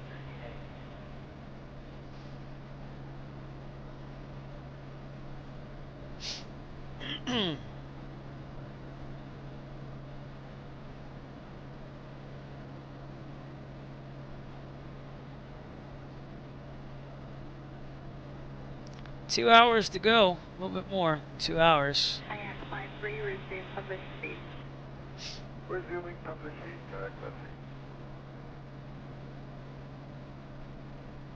Gotta read the little blurb that I have for our Star Trek flight today. So we're heading out to Bozeman, Yellowstone International Airport in Bozeman, Montana, which is south of it. And mark your calendar for 2063, because this scenic college town will play a monumental role in global history. That's when a Vulcan ship will arrive, and humans and aliens will finally meet. At least that's how the story plays out. Star Trek First Contact actually filmed in California and Arizona. And if you remember, on our flight to Arizona, we actually got to see where they filmed the missile silo and the actual missile seats. But basically, that's why we're going to Bozeman, Montana. And I'm sure that they're probably going to capitalize that in the year 2063. Will I be there? I don't know. Because I will be, let's see. Minus the 1 and the 6. I will be 84 years old in 2063. So, I don't know if I'll be able to make it. Heck, I don't even know if I'll be around, but hopefully I will. I wouldn't mind being around. 25 left, night for traffic. Reduce speed to 250 and clear 9 left, runway 25 left approach. A lot of mountains. Take a look at Winnemucca Municipal as we go by. Looks like there's the town of Winnemucca as well over there.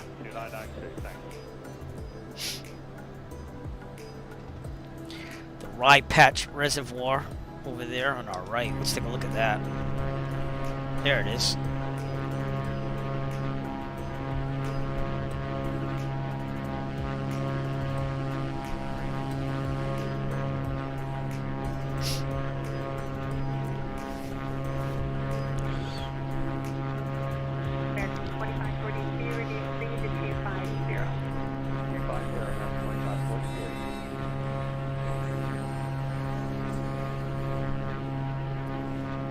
Not a lot of roads around either. So, just saying.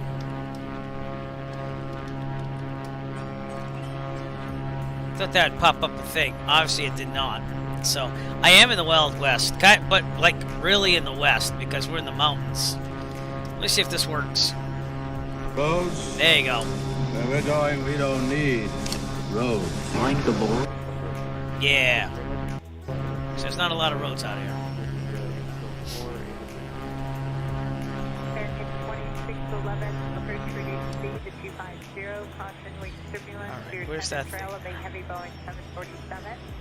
Clear 9 left, runway 25 left approach. If you want to find out a list of our commands, there you go. I'll send you to a website with all our commands available on stream here. There's a lot of them, so feel free to put some of those out because I feel like the stream is dragging a little bit, not due to the beauty of the scenery, just that it's the same scenery. And I'll try to point out things as I can, but it gets a little bit much the same here. So, but don't ever lack faith in our situation. I find your lack of faith disturbing. That's right. Oh, man.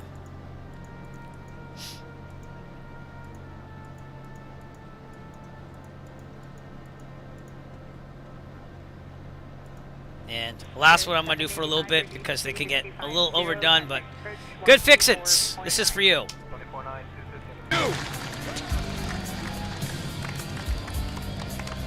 You are still dangerous. You can be my wingman anytime. So there you go. You can be mine. Oh my God. One of the best lines from Top Gun. But if you want to take off out of Kilo Whiskey, Mike Charlie, that's your next best option if you get anything. So, Microsoft Flight Simulator East Server. Feel free to take the F-18 out if you want. It's going to be a heck of a time getting out of there. Although the longest runway is 7,000 feet, so who knows? Could happen. And that should be coming up off our right up ahead. Right there. Kilo Whiskey, Mike Charlie.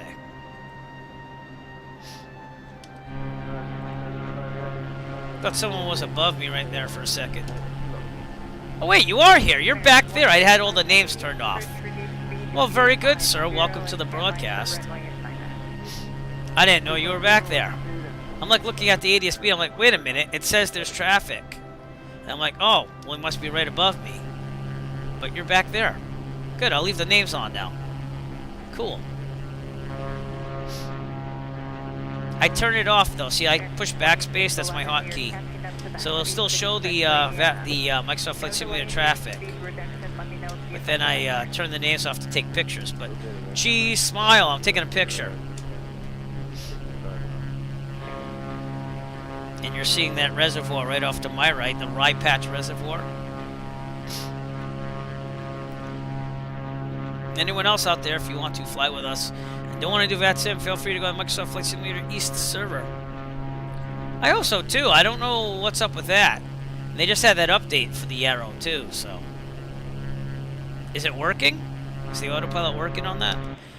I didn't get to test the Arrow after I updated it, so. But I really have to get on the Archer. I have to get that and the 152 going with a livery. So that's my next things to do. Excuse me.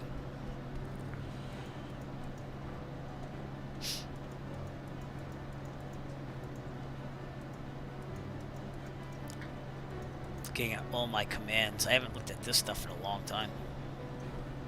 American 2611, flight vector for... Alright, feel free to fly along with me. No, doesn't work. That sucks. Well, I guess you're hand flying. Join the squadron, everyone. Join it. The Eric Flight Squadron. Feel free to fly with good fixins. And Eric Flight.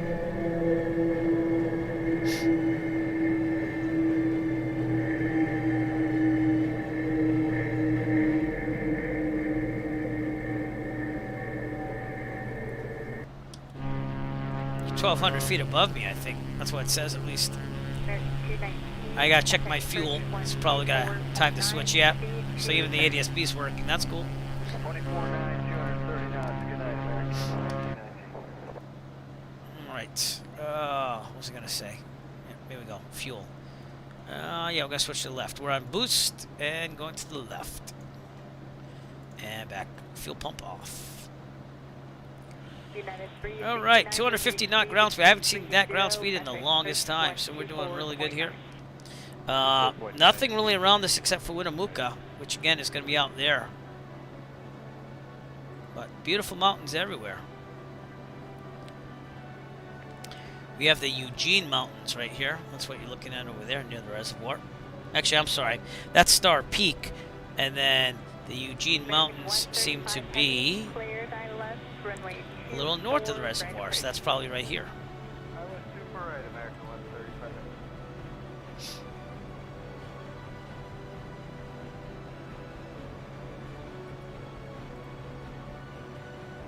Good fixes. Did you get to wear the remove before flight shirt? Did you like it?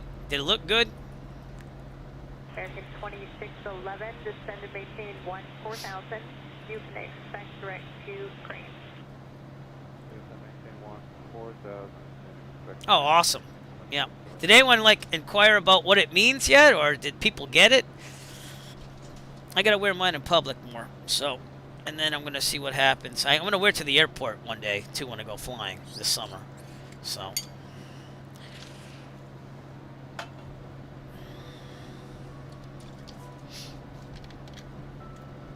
I love mine as well. I have it washed in a basket somewhere. You know how that goes. I haven't put all my stuff away yet, but... American 2542, reduce speed to 230. 230, American 2542. Thank you for subscribing all those months. That's why I didn't mind sending you one. I think that there might be another one in your future as well. So, I'm going to keep making shirts, so if you see something you like in the future, let me know. It's the least I could do for a treasured mod... thank you, moderator, and also Rich USA Flag Club member, and also someone that for some reason feels like he has to subscribe every month. So I gotta send some perks back.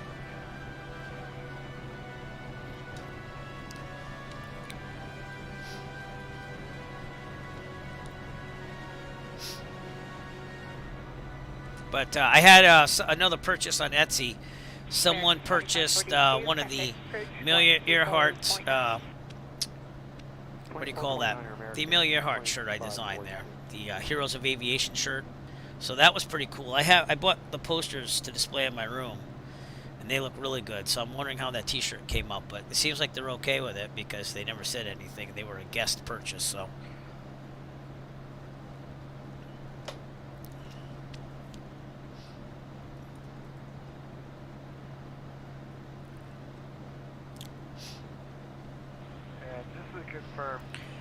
All right, Blue Mountain's coming out. Winnemucca should be out there on our right. Look, got some crop circles there. So literally out there, Winnemucca Airport somewhere. It's like the only civilization out here. Looking for it.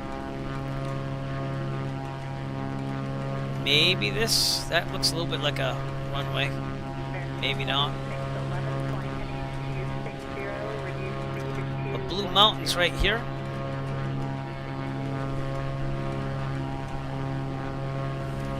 And it is out there in the distance somewhere, Winnemucca Airport. And then we're not going to have anything for civilization for a while. We're going to head into the military operation areas and be flying that for a while. So.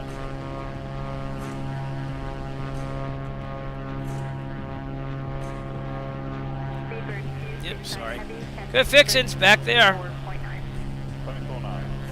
How fast you going for ground speed out there?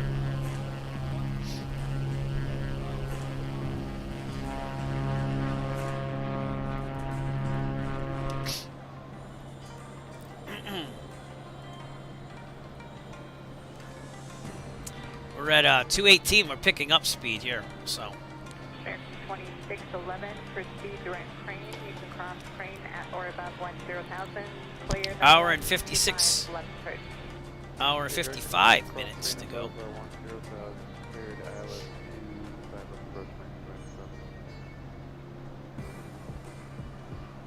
Tell you what, if I ever hit the lottery someday, and I can afford it after hitting the lottery, I'm going to get everyone in the Virtual USA Flying Club a remove before flight shirt. Hitting the lottery, though, seeing I don't play it a lot, probably not going to happen. I think that they're awesome shirts because you have to know it in order to get it. It's almost like part of a secret cult or society.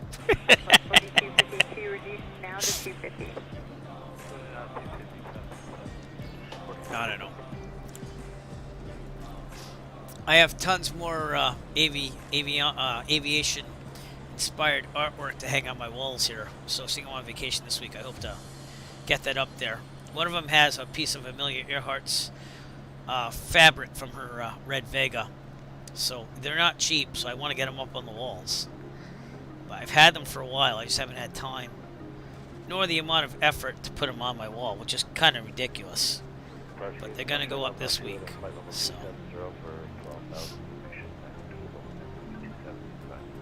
And it has been a pleasant flight, though. I don't know if you're getting lots of turbulence back there, but.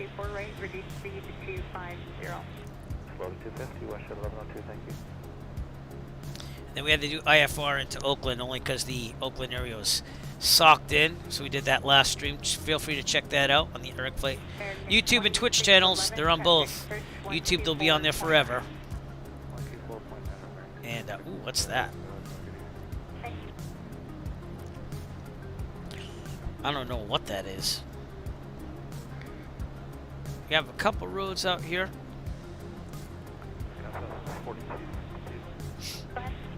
Confirm that was out of we were clear ILS 25 left. Southwest 4252 affirmative for traffic.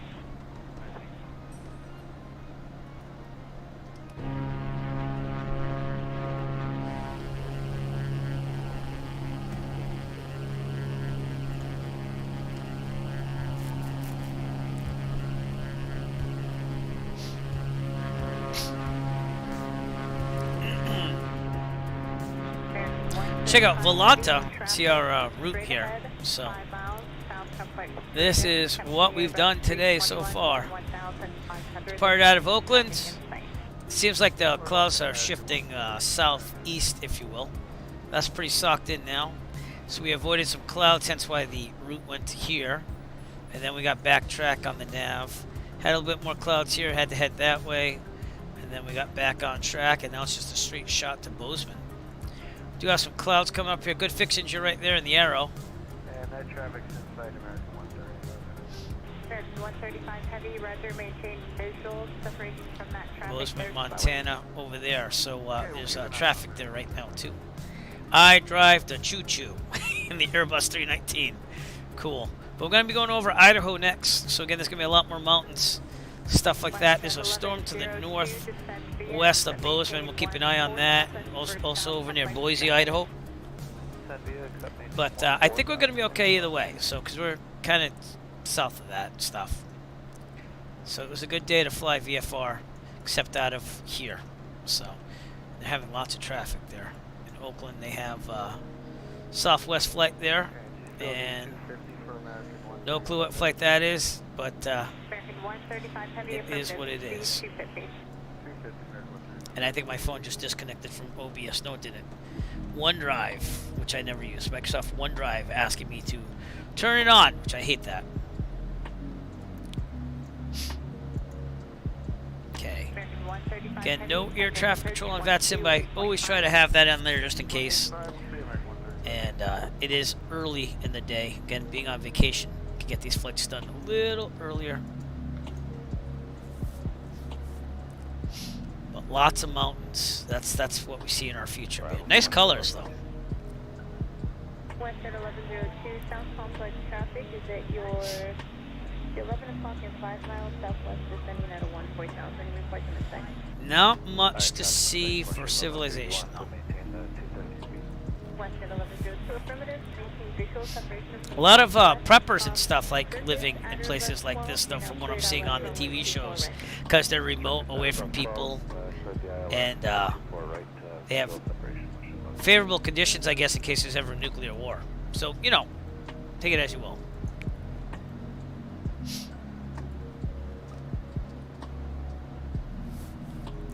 I'll have to get updated pressure check up ahead. Probably get our weather out of. Let me just show you this. Awihi 10 uniform, because we'll be going north of that. But I'll program that in now, and we'll see if we get anything. 118.525.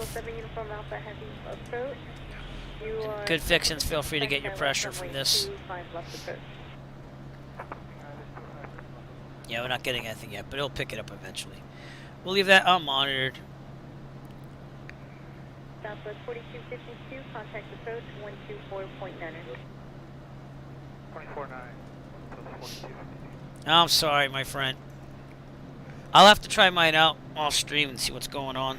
See if I can get my autopilot working. You can just do what I do. I fly manually the whole flight, but I'm not doing that on the sim. I meant real life. Okay, we'll maintain that speed and 24 right now. Got big rate 9. Oh boy, we're right near the Sod House VOR. Sierra Delta Oscar.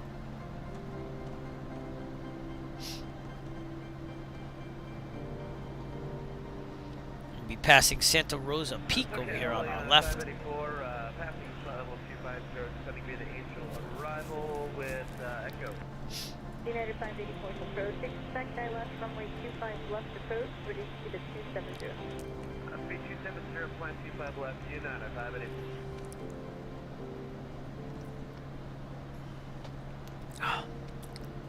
United 275, checking in, passing 25-7, descending via the Hollywood 1 with Juliet.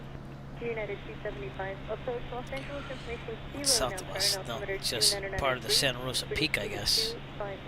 Then you have Granite Peak up there in the north. We are at 250 and United 275, expect I left runway 25 left approach.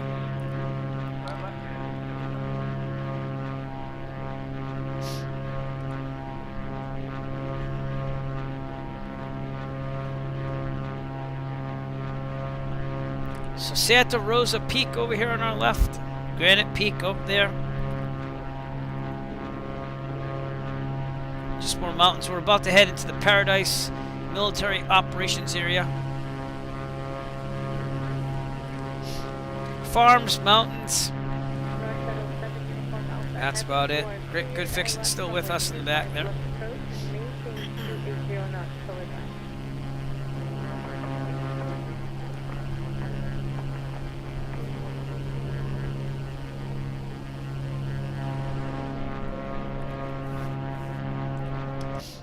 Don't miss the scenery, good fixing still, because it is pretty beautiful around here.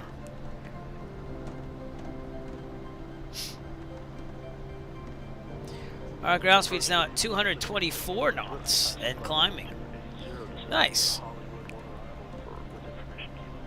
Delta 1651, approach for traffic, expect I left runway 25 left approach, and reduce speed now to 250. Yes, ma'am, we're doing 250 knots, and we'll expect 25 left from the 1651.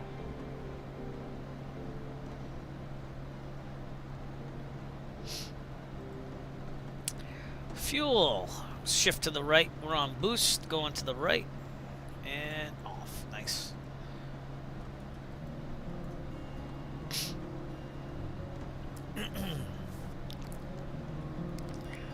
This little area here is kind of interesting. Is that snow? That could be snow. That looks like snow. 1102, contact approach 128.5.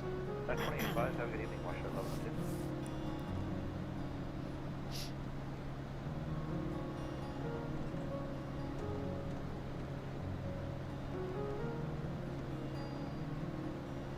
Gotta check out my Google Maps mod here. It's hitting pretty hard because I haven't really cached any of this stuff. But pulled 62,000 tiles from cache, and this is how many has loaded overall. So you figure I've downloaded over 200,000 tiles from the Google Maps, and that's going to cache now. So we're going to have a pretty hefty cache here. We're at up to 320 gigs, I think, of cache. I'd rather have it cached so it loads better in the future. So I'm gonna have to buy another SSD drive in my future, probably. I hope in June. We'll see what happens, because like I'm maxing out all my SSDs. I have 3 SSD drives. One of them with Windows and simulator on it. Then the other 2 are chock full of like scenery, and I have some files to go through still on one of them, but the other one's typically just scenery. So take it as you will.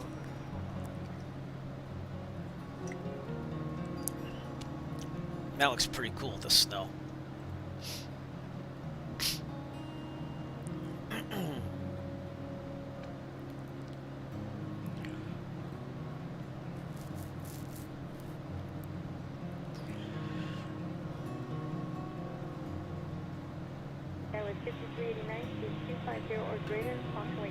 I find this to be the hardest thing to do when streaming, is just to try to keep talking even though you just want to take in the sights and there's not much to talk about. So feel free, anyone, to liven up the chat during this time, because these are the moments where you're just like, I don't know what to say.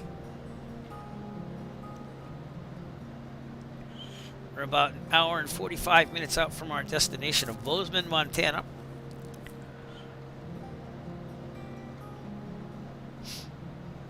Gorgeous scenery, but what the heck? What's that? It's right off the wing there. It's red. Looks like there's a wrench there. I gotta send the drone out there. We gotta see what that is. So give me a second. What is that red thing?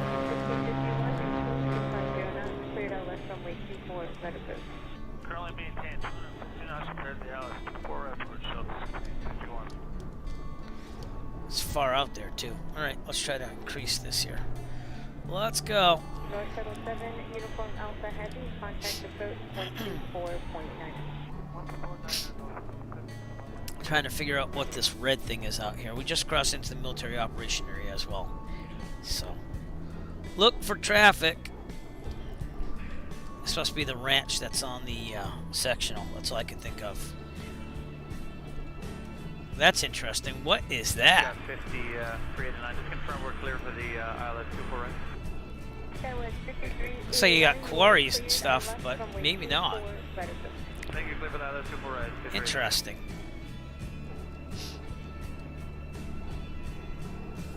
I don't know, but that was a interesting little thing to look at. And then we're supposed to have the chimney reservoir, which might be this thing. Are you on O now? That's where we are flying, so let's go back where we were. Good. And I don't know. If anyone knows what that is, let me know.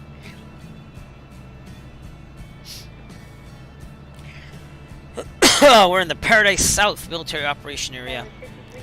And you can contact Cowboy at 134.1 to figure out what's going on here, but we're going to pretend that it is clear. DA-40 over there, backup kibbles. And let's see where Great Fixins is. Nope, either you logged off or you bailed. Oh, okay, all right. Understandable without autopilot, you know, kind of nerve-wracking. But I'll see if my Arrow has the autopilot working later on, if you want, and let you know. But I did download the update, I just haven't used it.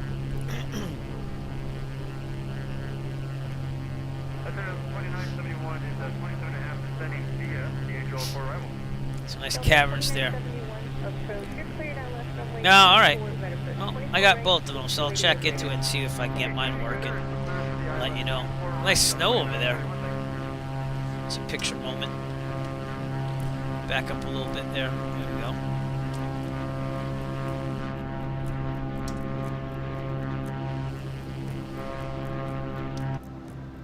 Yeah, probably not if you couldn't get to work.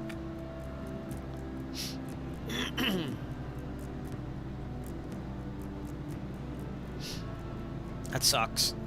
Especially when you pay for it, you know. I don't know. Is that Coronado? It is Coronado, right? I think it is. Hit or miss, but back in the day I'm prepared. There one. Oh, is it Just Flight? Which one's the car? Does Coronado have a version of that? I downloaded some update for Coronado. I get why you don't, you know. Usually it's the flight dynamics. On the 152, the 172 for prepared, I was over there tweaking it left and right, so. They did, yeah, that's what, yeah. Well, I'll try it out because I have the Just Flight one.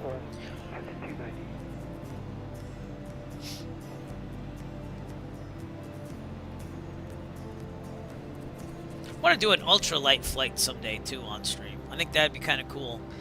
Slow, you know, but kind of interesting. But yeah, the Piper Warrior is good for Just Flight. That I like. And then the Archer I bought, but I haven't flown it a lot off stream. Because I try to buy what I fly in real life to have it. So. And this is the default Cirrus SR-22. I think I might, I know I changed the sounds. I got that Boris sound pack there. And then, I had a mod for flight dynamics and stuff like that, handling. But I don't know if that's on right now, because I don't think I liked it for some reason. I'll have to double check that.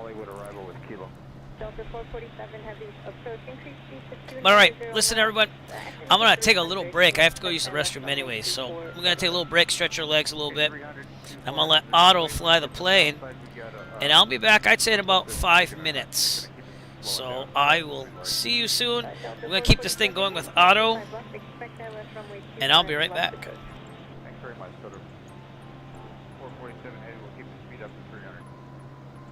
Actually, Delta 447, can we do 280 for the south side? Welcome.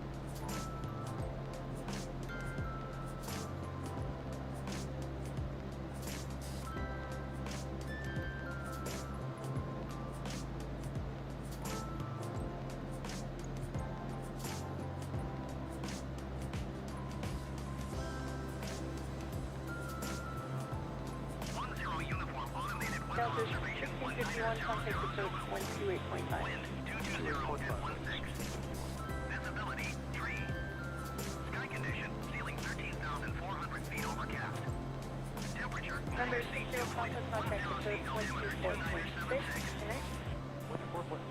10 uniform automated weather observation 60, contact 124.6. Wind 220 at 16. Connect. Visibility 3. Sky condition, ceiling 13,400 feet overcast. Temperature, 9er seat, dew point, 10 seat, altimeter, 2976. 10 uniform automated weather observation. Approach Southwest 3132, 222, descending to the Eagle 4, information kilo. Southwest 3132, approach expect left runway 724, that's 24 right today, and reduce speed of 270. Order 2709, and we'll expect 24 right Southwest 3132. 10 uniform automated weather observation, 1900 Zulu. Wind 220 at 16. Delta 447 has you on straight on west runway 25 left, reduce speed of 250. Delta 447, Temperature, 9er seat, dew point, 10 seat, altimeter, 2976. 10 uniform automated weather observation, 1900 Southwest 5290, reduce speed 250, and contact approach 124.9. Visibility 3. Sky condition, ceiling 13,400 feet overcast. Temperature, 9er seat, dew point, 10 seat, altimeter, 2976. 10 uniform automated weather observation, 1900 Zulu. Wind 220 at 16. Visibility 3. Sky condition, ceiling 13,400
approach, expect no less runway 25 left to go.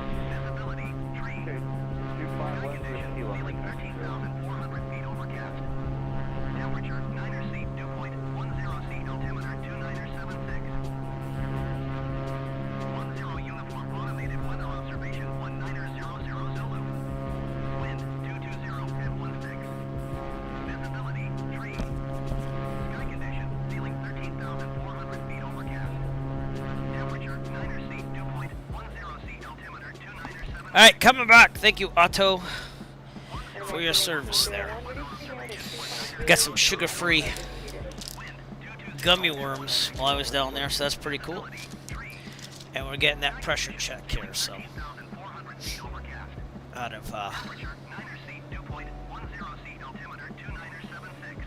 2976. Okay, we're good. All right, that's at a Awihi 10 uniform, which you see right there, which would be out there somewhere. I'm not sure we can see that, but. American 302 is 260 descending on the And Hollywood we're 1 doing well. So, again, not much to look at. We're in the Awihi North Military Operation Area now. That airport would have been right off to our right there, somewhere. I don't know if we're going to see it. We're pretty far out, so. These things are good, but they're a small package. You get like 10 of them. So Smart Sweets gummy worms. Pretty good.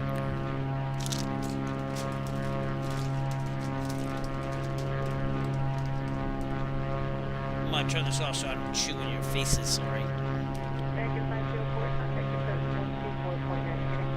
2490 American.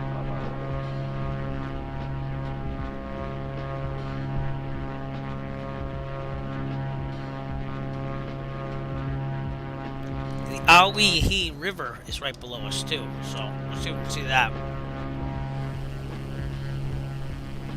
Matt, we can. Look at that. That's pretty impressive. Look at that. The Awihi River.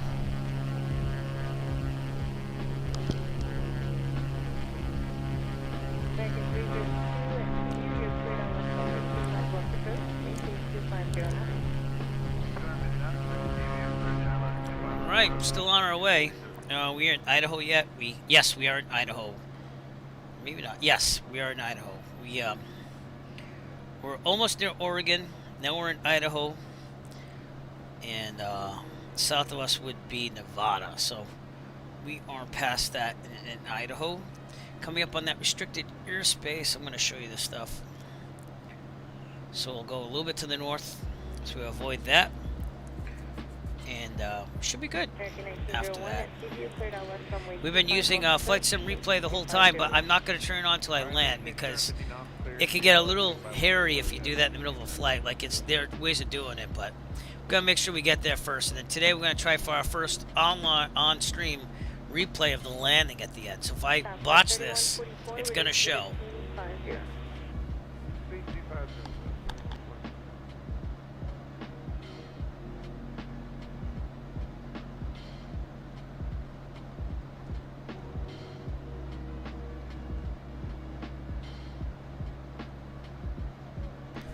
And that's what we're looking at. So if you look at the trying to fight back, shows you where we are. We have about an hour and a half to go. We're 321 nautical miles away from Bozeman, Montana.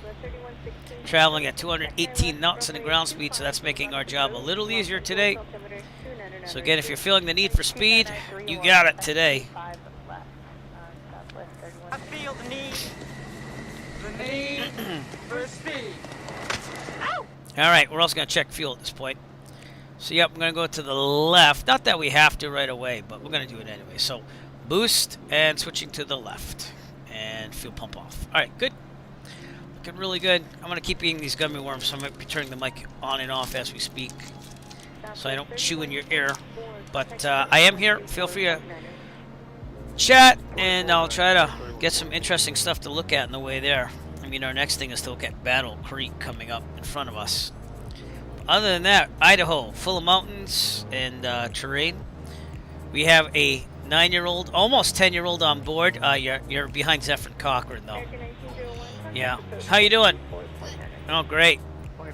This kid's jumping off of a platform in space on Roblox and slowly burning up in the atmosphere. Did you burn up? Oh, okay.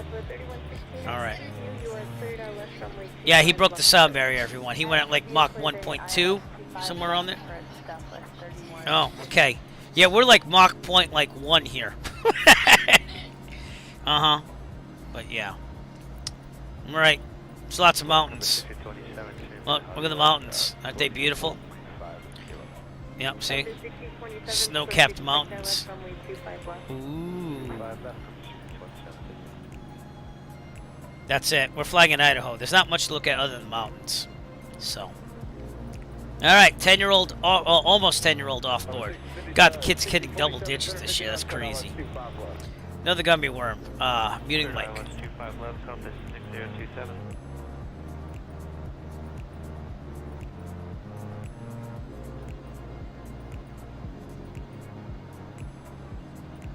Bracket 302, approach 24-9, good night. Record I, American Stage, Yep.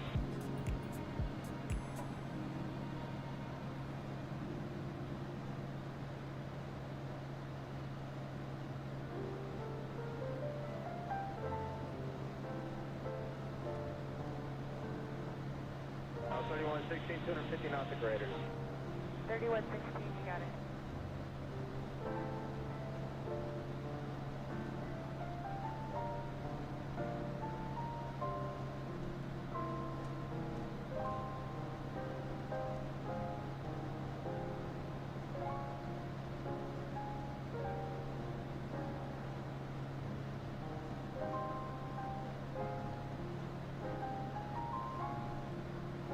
Approach Delta 2531 out of 26.5, descending via Hollywood on ramp. Alright, last gummy worm for a little while. Anyways, what are those mountains up ahead? That's what I wonder. Doesn't really show me. They're far off in the distance, too, so... No, wait. Those might be. Hinman Peak. Stuff like that, way out in the distance. And Battle Creek should be right below us. Let's check that out. Wow, these creeks are awesome because they're like indented into the ground. So it's kind of cool to see that. It's almost like an erosion happened with the water going through, you know? Lots of land to make an emergency landing on, just it's rather bumpy. That's the only problem. That's what I'm thinking.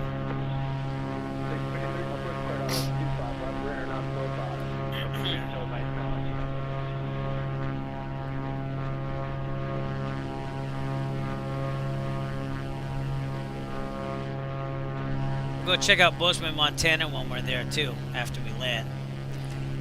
Again, if you're looking for a nice t-shirt, just created these shirts. Heading indicators. A little distressed too, but you can get that on the Etsy store. That's what my avatar is wearing today. I think I'm just going to rotate outfits on stream for the avatar. Why not, right? Why not? 627, approach 24-9. The other thing I wanted to try, and I think I got to grab on this, is this flow program. They have this thing called drone show. So I think that we should do a drone show, especially now, seeing that we're kind of just a little slower attention portion of this whole thing. So if I click drone show,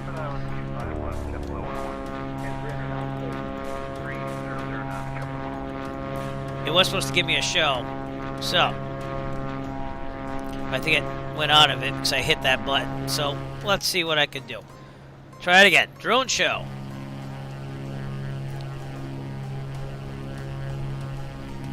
You know it. Oh, I have to keep it on to do the drone show, I guess. Alright. Let's try this one more time. We're going to try this again. Drone show.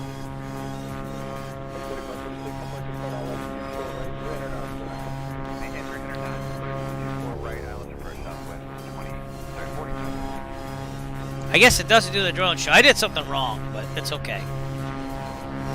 We'll make our own drone show. Ooh, 360 over Idaho. Woo! Zooming in. Flying across the bow. Wow! Alright, I'm getting sick. But the replay is going to work today. Trust me on that, because I found out what I did wrong on that, and it's kind of cool to analyze the landing at the end. So we're going to make that happen today. Alright. I'm on my second bottle of iced tea today, but you know what? It's that good. I love this Snapple iced tea. So I like it better than Arizona, believe it or not. And I don't mean the state, I meant the brand. I don't know why. Snapple seems to taste better. No, not whiskey. No. I'm not much of a drinker. Those days were not even close back in my 20s, so. No. Maybe when we do the Wild Wild West stream, I don't know. I'll have to get some. Yep. Those days are... I was never really a big drinker to begin with, but it's not really something that you... I save my money for flying. You get what I'm saying? Got 6209, 250. It's not healthy. Not healthy. I didn't say whiskey. I said iced tea. You're on guard. Oh boy. Yeah, better be on guard. Digi driver! How's it going, sir? Yeah. And we are monitoring guard. Isn't that amazing? Did you, cheap booze is good too. You know.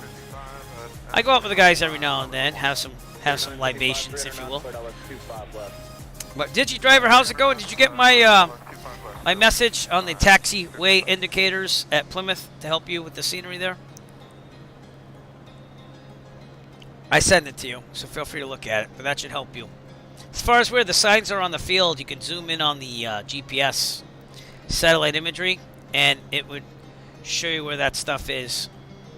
But I'm pretty sure I could look back at some of my videos that I edited from the raw footage and try to get you what they look like. So I'll see what I can do on that one. Alright, we are outside of civilization, but we're getting there. We're going to be coming up on Glenn's Ferry, and I think that's going to be Montana. I think the border is this river right here. And Mountain Home Airport, Mountain Home Air Force Base. Going to be going up there, but we are going to have to take a little turn to the north again to get to miss that restricted airspace up ahead. And actually, where is the border between Idaho and Montana? I'm thinking it's this river right here, but that could be a train track, so I could be wrong on that. That's where we are. So we'll have some civilization coming up ahead. We also have some traffic on the Microsoft Flight Simulator East server here. Pretty interesting to see.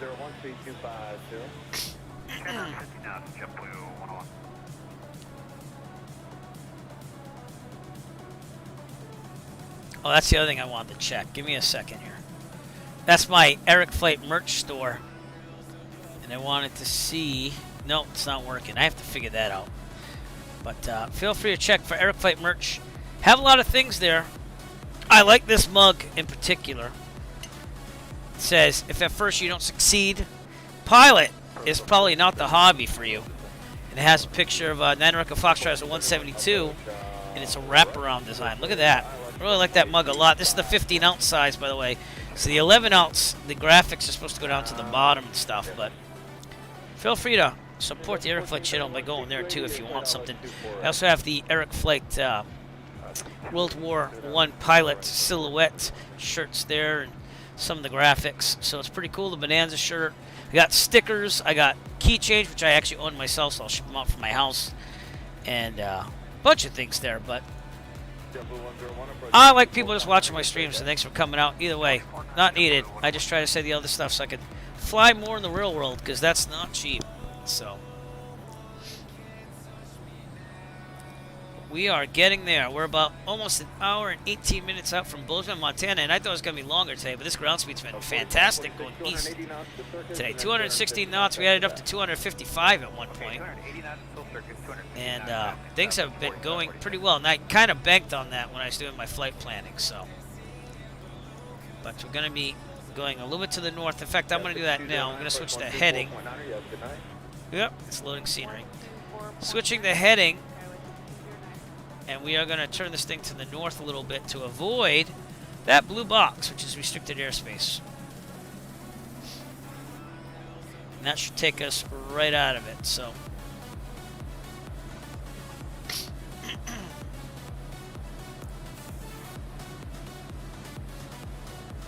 Then we'll continue back on course once we get around that. I'm surprised they don't have it in here. You think they would have that blue box here to say, oh, that's restricted airspace. Oh, they do. Just wasn't zoomed in enough. So that's what we're avoiding to the north.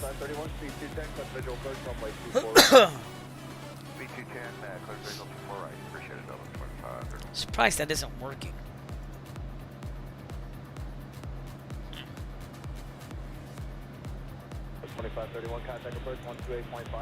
Weird. Well, I might work on that then too while we're doing this. So, let's do this.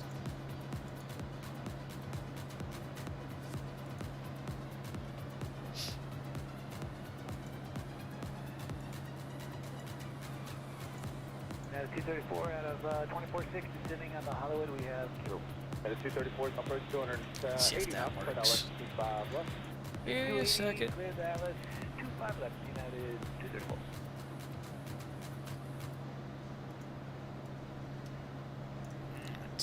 La la la la la. 2289.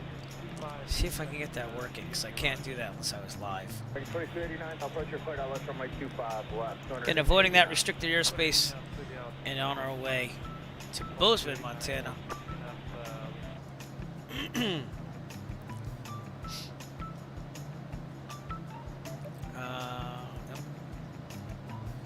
Yep.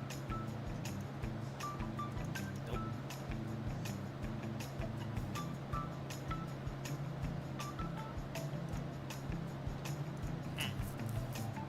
Trying to figure out where I put that thing there.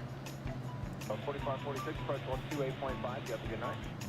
28.5 for Southwest 4546, connect. There we go. Alright, let's try this.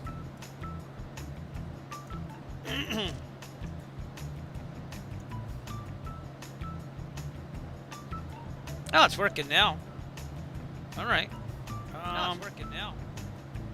Alright. Now you can hear it working. Give me a second. I'm trying to get so that the stream is on the fourth wall Eric Flight Birch site. 234, they speed at 25. And, Speed 250, United 234. where's the width and stuff? I don't know. Let me see what's going on there.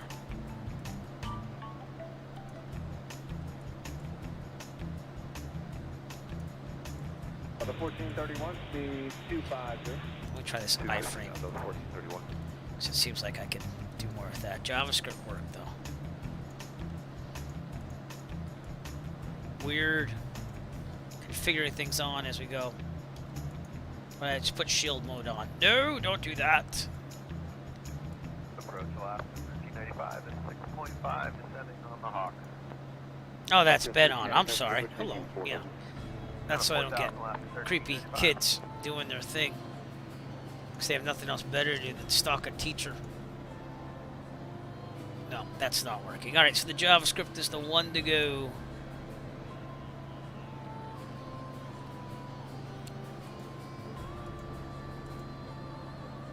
I guess that's it. Alright. Now, the width would have to probably be that. Sorry about this, everybody. I'm trying to get this to work, and this is the only time I can test it.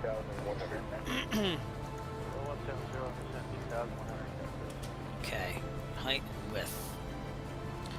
Height. Ah.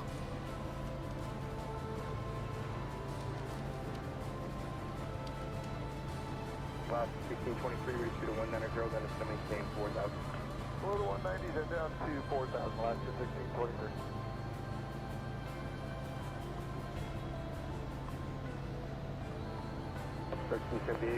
Is that what it is? That could be it too. Alright, let me try this one more time.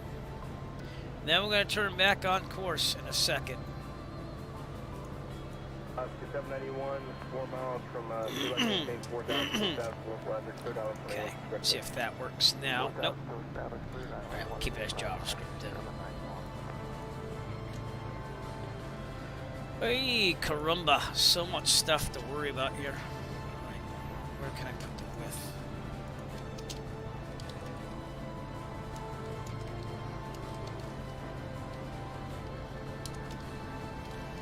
See if this works. Height equals American 1045, turn right heading 250. American 250, American 1045.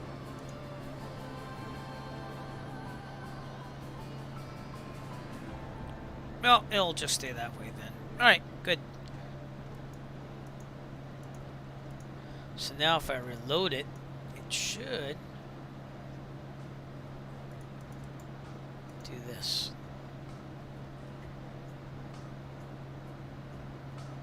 Yeah, okay, good enough. Anyway, sorry about that, everyone. Had to kind of do that while we're there. We are now north of the restricted airspace, so we're going to turn back on course. 175 DME, 295, 6752, good afternoon. And even though this shows this little airspace there, that is not it, and there's a delta right here. But that's got a ceiling of 5,500. So we're okay now. We are past that restricted airspace and making our way.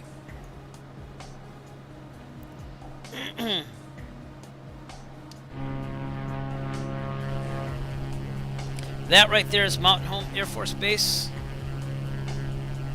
And we have the CJ Strike Reservoir right there. Snake River coming through. There. Heading back on course. Alaska 1599, just want to maintain 5,000. Do you have a field set? 5,000, the field is 1599, your place is your first 1934, left, the speed 100. And we are in Idaho still, so Glens Ferry, Idaho, that way down the Snake River. Meanwhile, these mountains coming up. Trying to find a name of the range there, but I'm not seeing it. That right there is Mountain Home, Idaho, that you're seeing right here on the left. And we're probably going to switch to fuel. No, we'll stay on the left for a little while longer.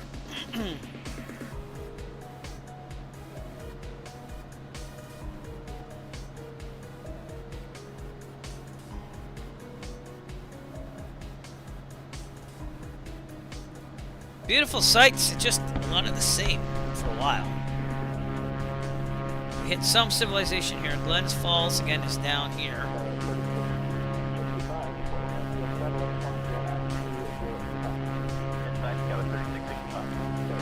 Somewhere. Thought I'd see it down the river. And then right there again is Mountain Home, Idaho. Remote, but beautiful.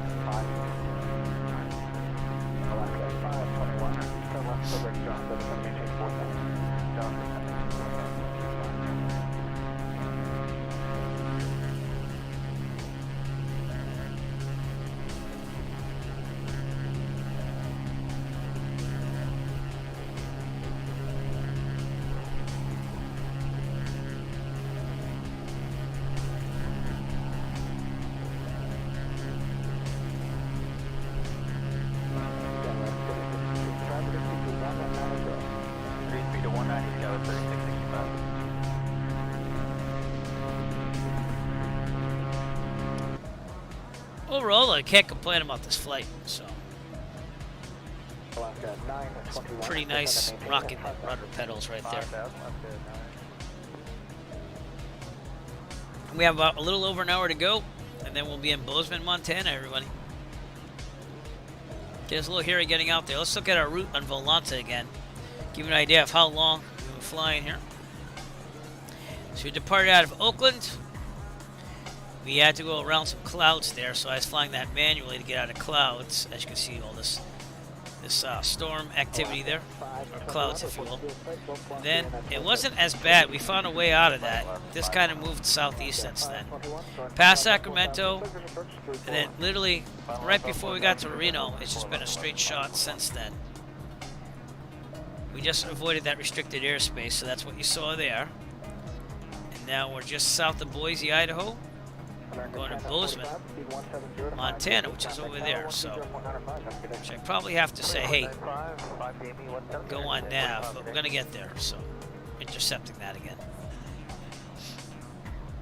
Look at this, snow-capped mountains. It's more snow than we saw in the Northeast this winter.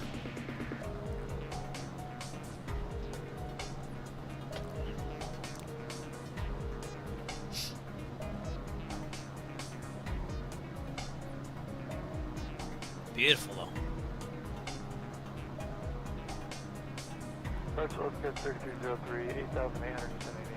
And the terrain is going to start getting up near us. That's why again we're at 13.5. We're going to go right over these mountains, which are basically getting to the Rockies, if you will. So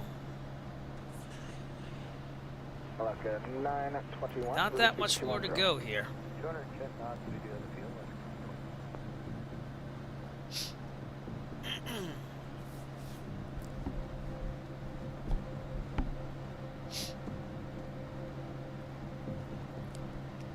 Oh, also, end of this week, I will be announcing the idea for the 3rd annual marathon flight for the Air Flight Channel. We'll be raising funds again for the Great Cycle Challenge, which is de facto the Children's Cancer Research Fund.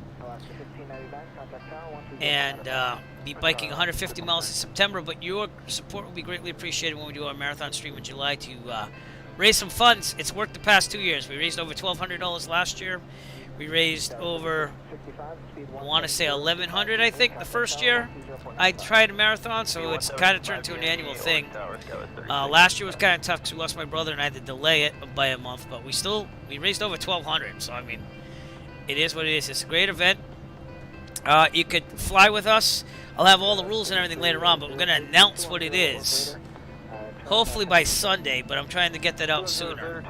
So now that I filed my taxes last night, cheers to taxes, I can actually focus on that a little bit more. And I have had ideas, but I have to choose the idea this week. So, and then probably make another promo video. I want to fly out to Martha's Vineyard in Massachusetts for real. Quick, easy flight from Plymouth, Massachusetts, and go bike the island. And try to film a promo video maybe out there again, or maybe not. I don't know. We'll have to see. But either way, we've got to make a promo video. And the issue I ran into is the marathon things I was kind of looking at were taking way too long. Like in a Cirrus would still take 28 hours. That's a little much. So I have another idea. I might do that. We'll see. There was a great idea, but again, that would take 20-something hours in a Cirrus. So if you want to go slower, that'd be a lot more time. And it depends on winds, obviously, because when we head east here, look at this.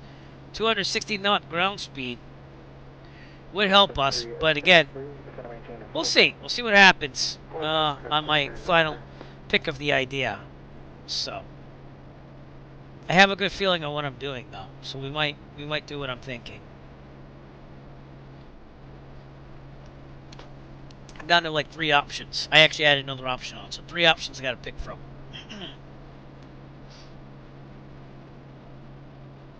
And then you could join us flying it, legs, or you could actually do the whole marathon.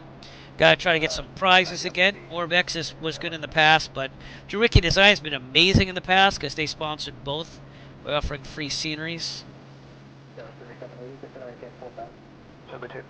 No? Well, you know, Gemma Studios has a very good person working for it. But yeah, that sucks.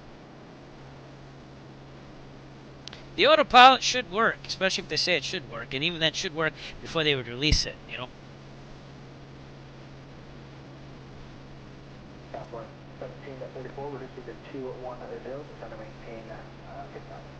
Alright, we're going to switch to the right tank, excuse me. So go on to boost, and switching, and fuel pump off.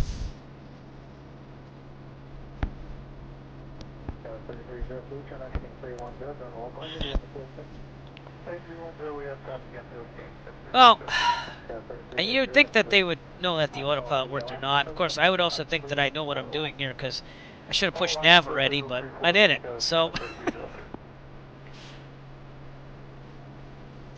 let's get back on track here with Otto the autopilot. All right. Freeman Memorial Airport, Kilo Sierra Uniform, November. Probably the next airport that we're gonna see. There's a bunch of private airports around here too, but we'll do that and we'll get to nav when we get there. Lots of snow.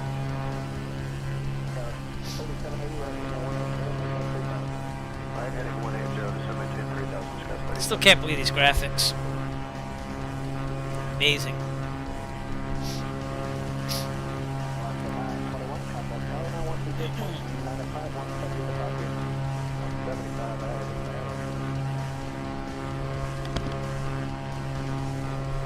Yeah, I don't think so. Unless you have something in your configuration of your add-ons, but still, it should be tested on all different levels. So that is an epic fail in my book. But I'll probably do it offline really fast and see if I can get the autopilot to work, because you got me interested now in that.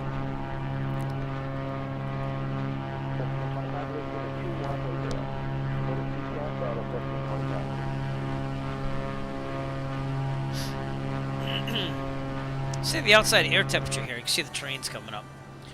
Negative 14 Celsius. So what is that Fahrenheit? Again, I have to calculate this faster. On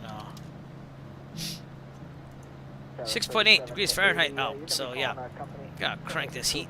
Thank you. Haven't had to do anything with icing though. There was only like a little tad of it. If we look at the current weather with Sky Vector, we are right over here. Let me blow up this window a little bit more. We're right out here, and we're just touching on that moderate icing right here. Then after that, it's just turbulence to Bozeman. So you can see that the visibility is good, 10 square miles clear. We do have some gusts though. Bozeman's variable at 3. But look at this Ennis Big Sky Airport here, gusting to 35. So I'm still going to anticipate some gusts here, even though it says variable at 3. And we'll also listen to the ATIS for the active runway. We'll go in there. So we still have quite a while to go here. This Bora Peak is the thing that we're worried about the most when we did our planning. So 13.5 should get us over that. We're switching to nav mode again. As you can see that we're moving over there. Just lots of mountains coming up. And again, we'll look at Haley Freeman over there, Freeman Memorial. 128.225 will get the pressure from there too. So 128.225.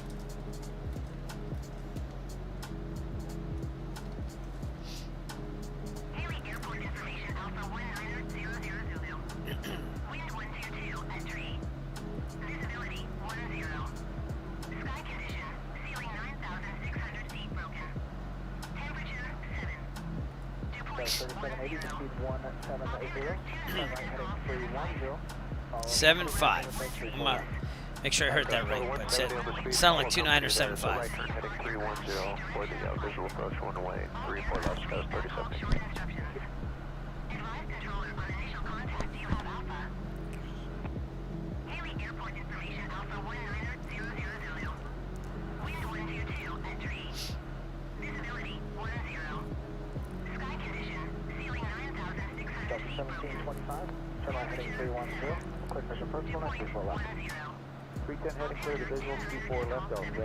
Yeah, 2975.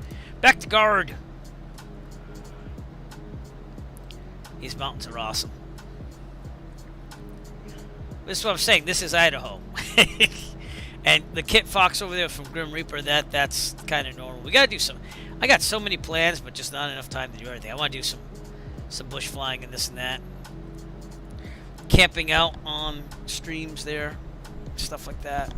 But we might do that Kern Valley thing again this summer for the Rich USA Flying Club. Because they actually have scenery for it now. tuner. 1725, release speed to 19 show. So 190, fall to southwest on 1725. We'll have to see. Excuse me.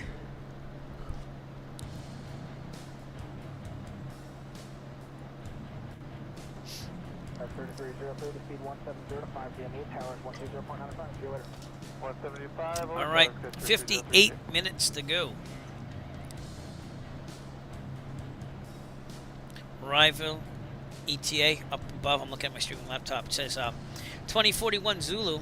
So you figure that's 441 Zulu Eastern Standard Time where I live, which means it's about 1:41 in the afternoon here local time. I think they're 3 hours behind me. They could be 2. Can't remember. Sky 3780, that's all I got for you. Towers 120.95. See you later. Out over tower, thank you for your help, sir. Sky 3780.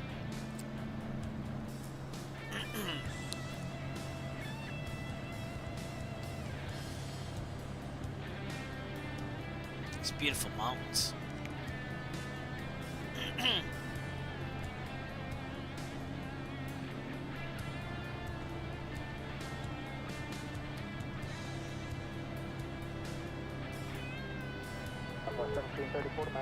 That free memorial is out here in the mountains, by the way. 5,320 feet, so it's kind of in a valley. So I don't know if we'll see it through these mountains, but that's where we just got our pressure reading from.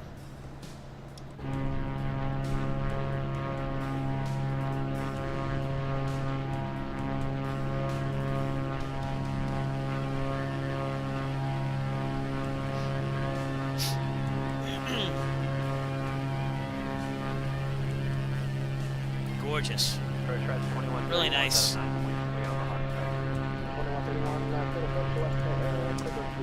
Picture time. There you go.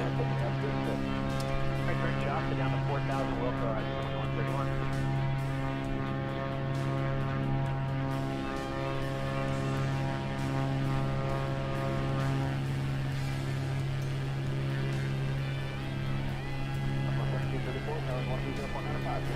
Today, 120.95.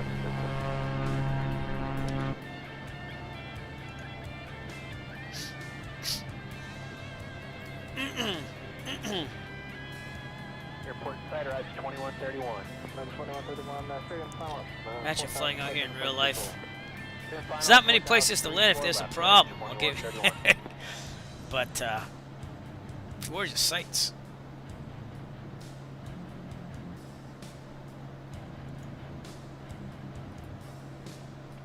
That peak out there in the distance is probably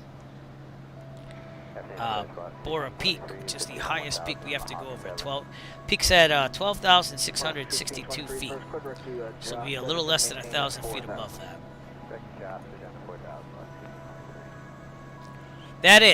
But if you got to put it down, you got to put it down. You got to try to find a valley.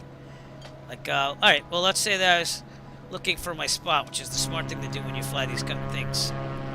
Like, where are you gonna land?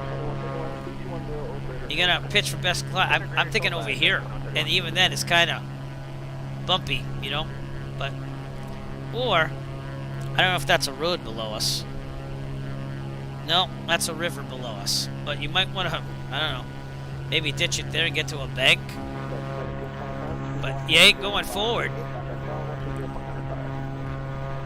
Yeah, so you're probably gonna go. I'd head back left to this valley, or what looks to be the best type of valley here, and land there.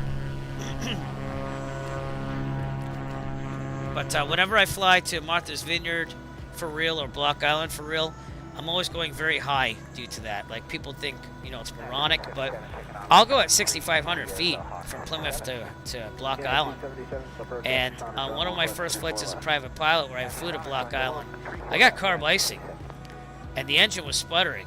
And I would have made the island still because I flew at 6,500 feet. Imagine if I just said, oh, it's a short hop over the water, it'll be fine. I'll go 2,500. I would have been pooping my pants more, you know? So, again, you plan for what you have. Like, this at 13.5 with that peak there, I'm doing next on the simulator. If I did this in real life, I might think 15.5 or say I want to request 15.5 at this point, just to have more clearance over the mountains, you know? So, but those, you know, I take more risks on the sim than I do real life, to be honest. So, all right, how we looking? We're pretty even on fuel, so that's good. Things working. Pressure's in the green. Everything's in the green. Still 65%, and ground speed's doing awesome at 217, and the oxygen too. Yeah. Well, I mean, if we're at 13.5, I'm already carrying oxygen, which in this model it is. Let me see if I can. I'm gonna try to do this with the Tobii eye tracker. Give me a second. Yeah, so let me do it. On the way, that's why. There you go. There's the oxygen tank. So, I guess the Tobii eye tracker does have its benefits, you know? Going to the left. Ooh. Going to the right. Yeah. So, but I can't do it because if I look at my other monitors, like I said, it like turns all the way there. If I turn to my streaming laptop, look, it does a 360. So, or this monitor. So that's why I have an on-off switch for it, but it is pretty cool. And I see the benefits of it when I fly off-stream. If I'm working on like pattern work or something like that. Which honestly I don't do as much anymore, now that I have a couple of years under my belt, but I'll still do, obviously have to keep current to take passengers. But yeah, the oxygen, anything over 10,000 feet, which I've never flown above, I would take oxygen with me. That would be my rule. If I'm going 10,000 or above for cruise, I'm taking oxygen with me. Or I'm making sure I can, if I'm like 10.5, so I'm going west and I need that altitude, which is not needed in the Northeast for most places, then pretty much I'm probably taking the oxygen with me. But, or I'd make sure I can descend down to 8,500 or so. Which is, I think that's the highest cruise I've been in the Northeast is 8,500. I was to go over the Boston class Bravo, and I don't have a problem with it. But then I'm doing like circles, getting out of Plymouth to get my altitude up there before I go over the Bravo. Now I just usually try to do a transition, or I have an alternate picked, like I'll go around the Bravo, which costs more money because it's more time, but they will give me a transition through the Bravo here and there, and they've been pretty nice about it. One time they said absolutely not, and then I had to fly all around, but I think I didn't go to Laconia that day. I forget where I went. But Laconia, they were cool in Boston because they actually let me go through the Bravo. Both ways, there and back. So that saved me some time and money. And we got to fly over the aircraft coming into Logan as I was up at like 5,500, I think I was. So that was cool. They watch you like a hawk, obviously, but it was cool. Alright, what is that down there? Little town. They're not saying anything. It says Ranger Station. So there's a Ranger Station down here. But yeah, you'd probably want to land there if there's a problem. This little valley. Some houses there as well. Civilization, everybody. Other than that, you're not, good place to land, I guess. It's got some hills, though. Not near the houses. And that is a road there, so probably land on that road right there. That's what you're aiming for.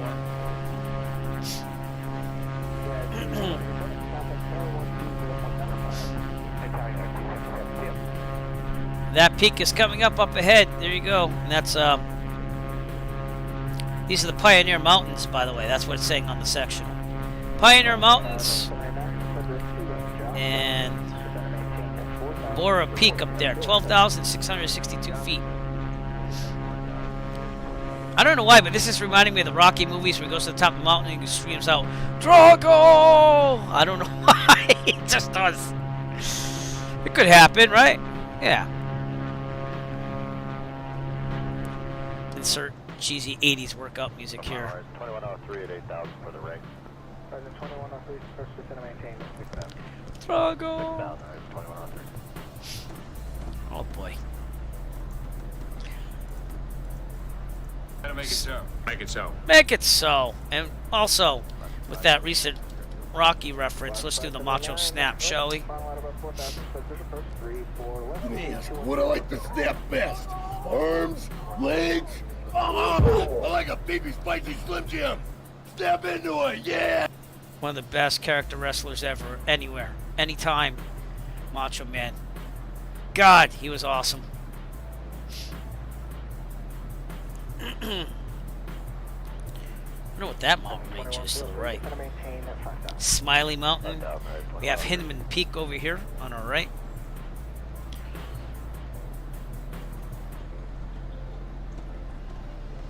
And I don't know where the Oregon Trail went, but if it went through this places like this, which it probably had to cross some mountains at some point, then this is pretty daunting for back then. I don't even know how you hold it together. We're getting a little bit of a turbulence here. No icing though, which I'm glad to see. They did say there's a segment for moderate icing, but I think we're past that now. Yeah, past that now. We're heading towards Leatherman Peak and Bora Peak, which again, that's at 12,662 feet. So we might want to see if we can get a pressure check, because we don't want to be off that much here. But I don't see any airports here. Oh, there's an ASOS. Chalice, Kilo Lima Lima, Juliet, 119.275. I'm sure we're fine either way, but just to make sure.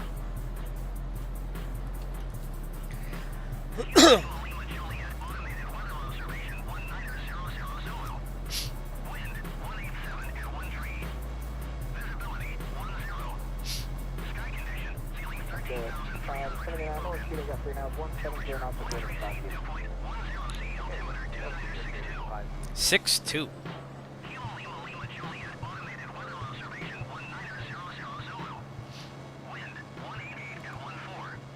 Again, that could mean, see the difference? I mean, that's 80 feet, but we're going to be like 900 something feet above this thing here. And if we lower the pressure, we tend to go higher if that's a little off. So I like my chances at that. Okay, we have a lot of little airports here, a lot of field airports, but you can't really see a lot of them because they're hidden behind peaks and stuff like that. Twin Bridges U61 should be kind of below us, so let's see what's there. Oh, it's right there. Cool. Good place to land if you have problems. All right, man. Good luck, Digi. Thank you for lurking. We are about 47 minutes out from Bozeman, Montana. And I'm going to have to switch the fuel tank pretty soon. But this has been a pretty nice flight, to be honest with you. Kind of laid back and quiet in some areas with the repetitive yet beautiful scenery, but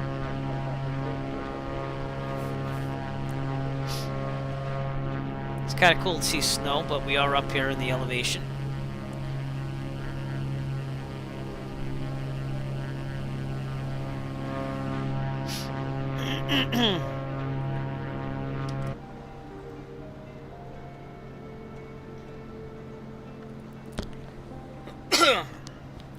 All right. And then there's Stars Ranch, which is another airport over here somewhere.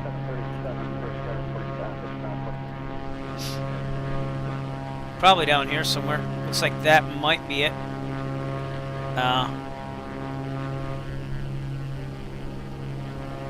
It's pretty cool to see that.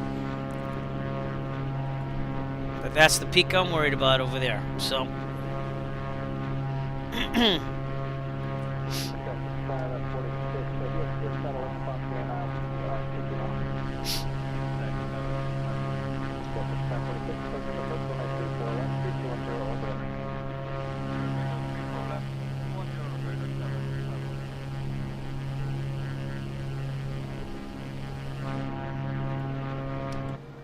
Okay, we're going to switch the tanks now. So, going to left boost, left, fuel pump off.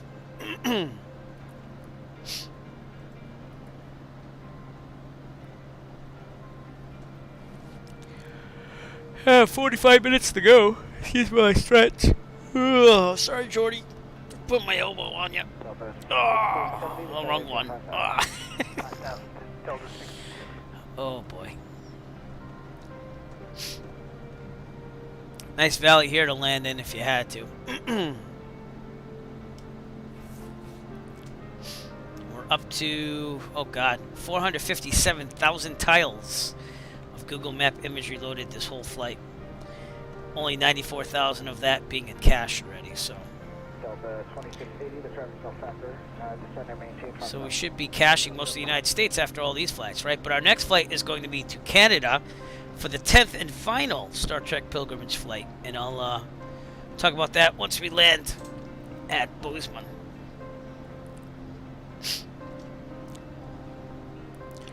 Look at that peak there. You get nervous just looking at that, but it says 12,600 on the sectional, so I'm going to try to trust that.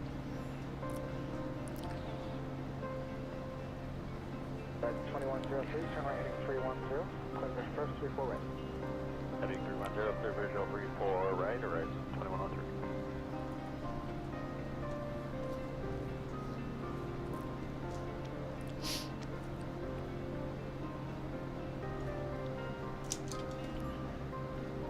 That looks glorious, though.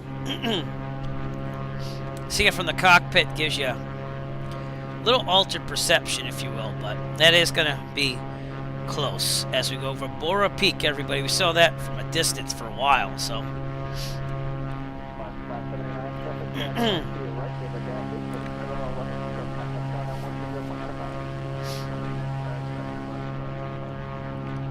Bora Peak.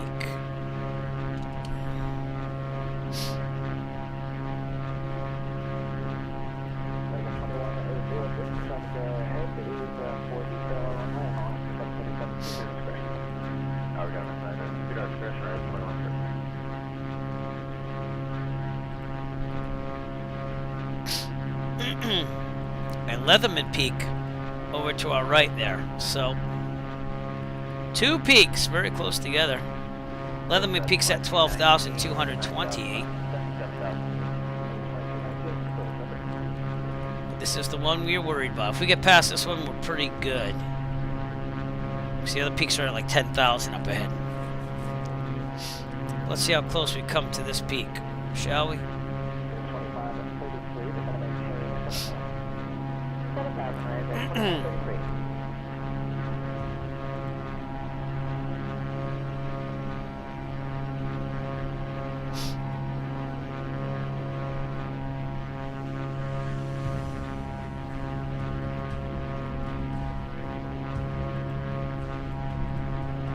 Yeah, that's close. Look at that. Look at that. But we made it. We made it over.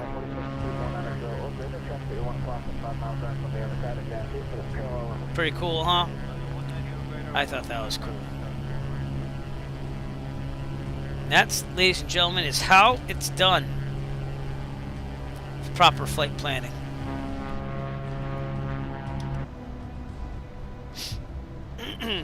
But see how we're rocking up and down with the winds off the mountains and stuff. So we have passed Bora Peak. We are still on our way to Bozeman, Montana.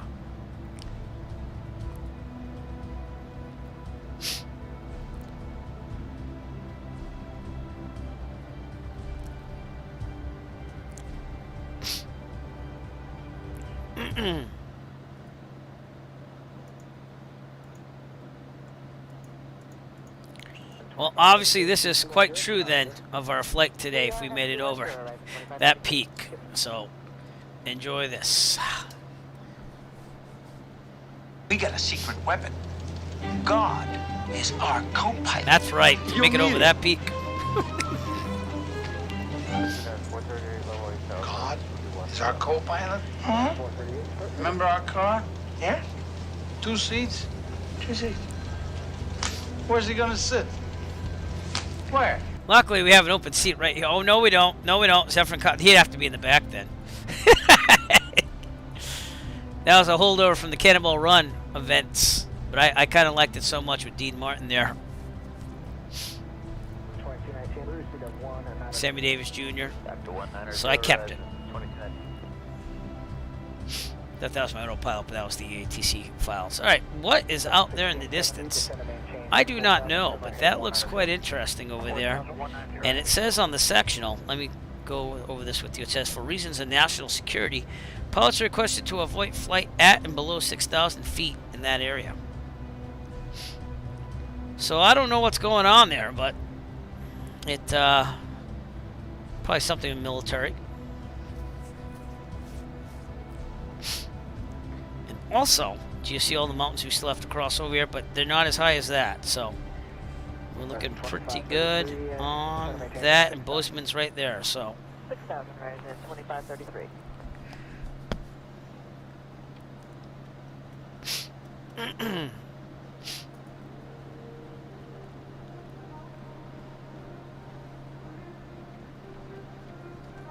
Very cool. Look at this valley. That looks gorgeous too. We're doing this today though. Number 1, make it so. Making it so. Making it so. Let's see if I can move this over just a little bit. I think the camera slipped. Alright. Oh boy.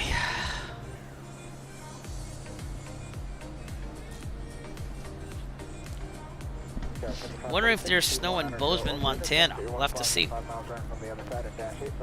I don't know what the local weather was in the past couple days.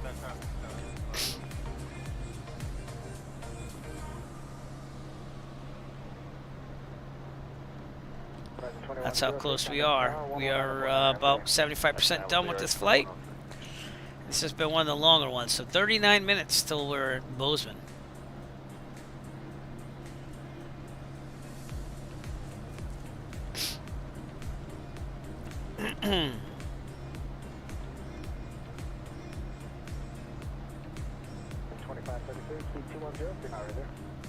We are at 210, right? 2533. Got some more ideas for our intro to the stream that I'm going to see what I could do too. I got so many ideas. Again, it's just time and making time to get things done. Digi knows what I'm talking about. I know he's lurking right now, but it's a lot of time to be creative. It takes a lot of time.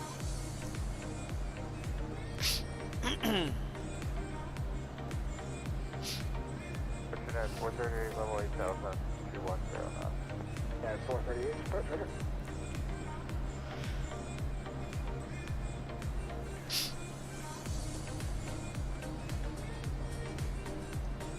Mountain after mountain, some nice valleys in the middle. 2219, we received a 190. Back to 190, rise 2219.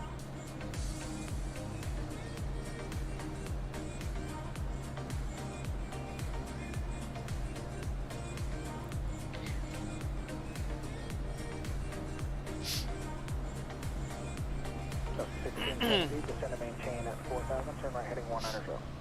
4,190 heading Delta 16.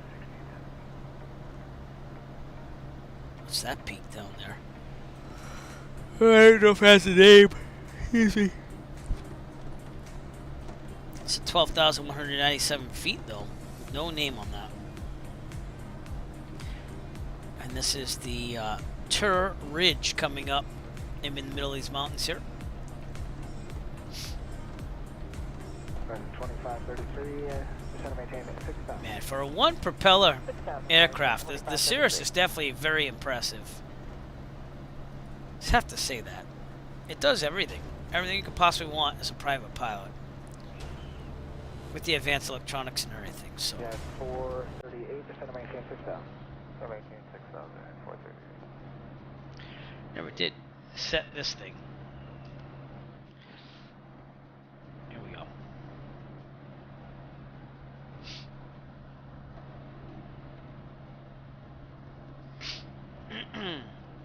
So 1670, turn right heading 250, we'll just be the 190. Put so much trust in the G1000 that I don't really remember to set that, but that's something you want to do, in the real world especially. In case the G1000 goes off, you want these as backup.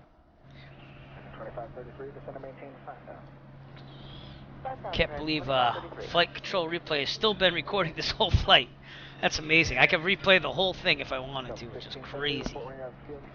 And that, I believe, I don't know if anyone remembers this, but when we did the Cannonball Run marathon event with CDL and stuff, we had a pilot who shall not be mentioned cheat on it. And that's how they did it probably. They played it back with like probably you know, weather and stuff that was conducive to going the fastest.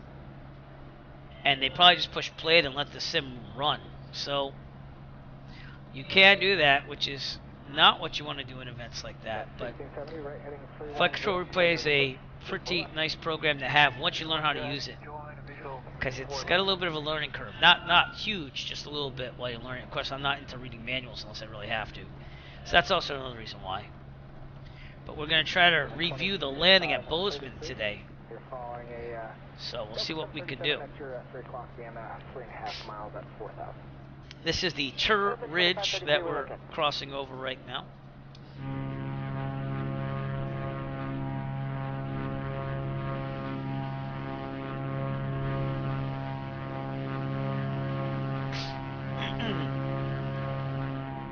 We are 121 nautical miles out from Bozeman. We should get there in about 35 minutes.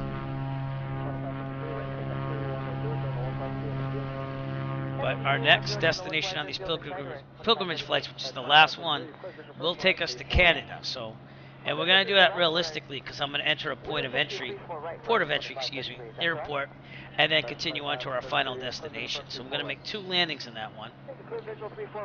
Again, that will be going to Canada. So that's going to be a longer flight as well, just like this one. But we're going to try to get that done by the end of my vacation, which is this week.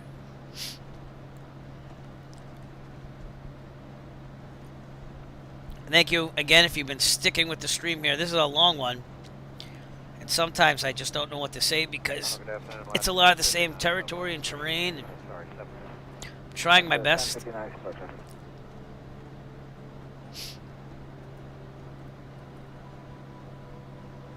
Nice music. I love this music. Into the Nature, Volume 1 by Muhans. Nice. Again, if you like any of the songs, please do check out the Now Playing so that you can, I guess, support the artists. It's all copyright-free music, but I like to give them credit. So that's why we have that little thing up there. So feel free. And most of these songs can be on, they're on YouTube. So.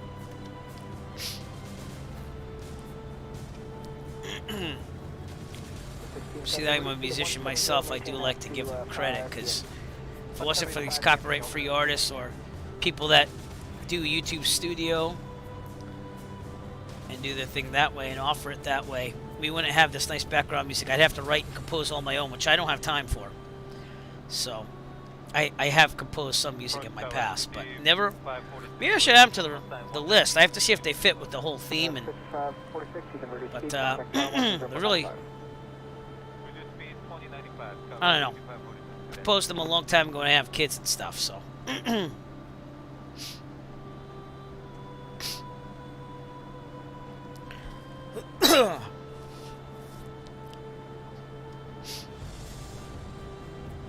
If you checked out my memoriam video to my brother on YouTube, you would hear one of those songs. But that was one of those weird moments of it was a song written for my mother when she passed back in 2004, and it was written with the last thing she heard me working on when I was in my band songwriting days, and wrote that song in 5 minutes. That's right, 5 minutes, done. So it's very free-flowing, and it kind of fit for family tragedies and loss, but it works, and it's decent, and so that's why I put that in the memoriam video. And it's very inspiring. It has a lot of views of my brother's last flight home from Dallas, Texas to Boston, but it was very inspiring to me, and I've been dealing with it all year long, and I felt like I had to make that video. So check that out on the Eric Flight YouTube channel if you'd like to. It's got some good views. It's not just about loss and grieving. It's got its inspirational moments as well. So, and some good scenery of American Airlines flight back to Boston from Dallas. I hope to again find time to create more of more videos of my rule of flying. The problem is that I don't have enough time to edit 3 different camera angles and make it edited concise enough so that you can fly. But I am continuing to videotape my do video on my flights, so we'll see what I can do. think I'm gonna go for another sugar-free worm. So excuse me while I mute my microphone so you have to hear me chomping. And horizon 2533 speed is your discretion. Thank you, Ed. 2533.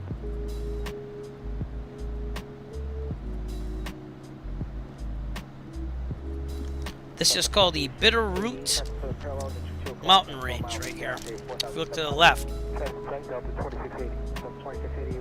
and it goes all the way down to our right over there. But we are north of Amon, and I don't know if that's Montana or Idaho. I'm going to go with Idaho. I'm going to cross the Red Rock River up ahead. 2680, click on the first 34 left. Visual 34 left.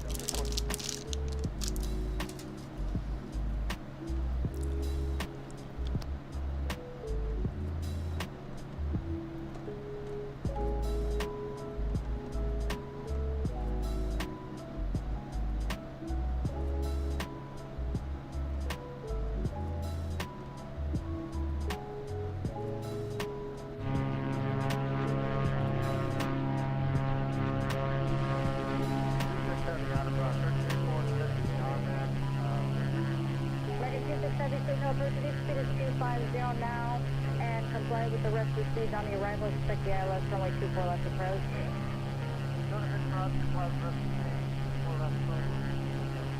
American 26 Heavy, descend via the Iron 1 arrival as published.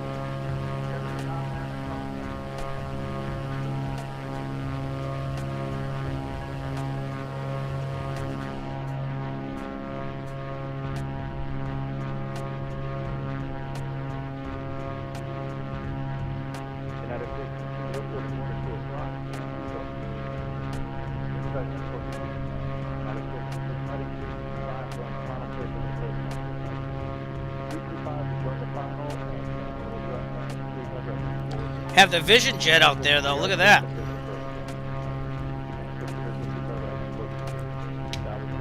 Haven't flown that in a while. But it's basically like a jet propelled Cirrus in a way. Not the fastest jet, but still cool in its own little way. We are about to cross the Red Rock River here, which is what you see in front of us.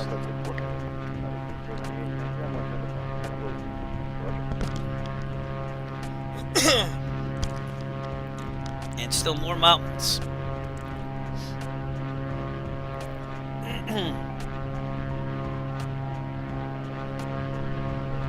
That is the Clark Canyon Reservoir over there.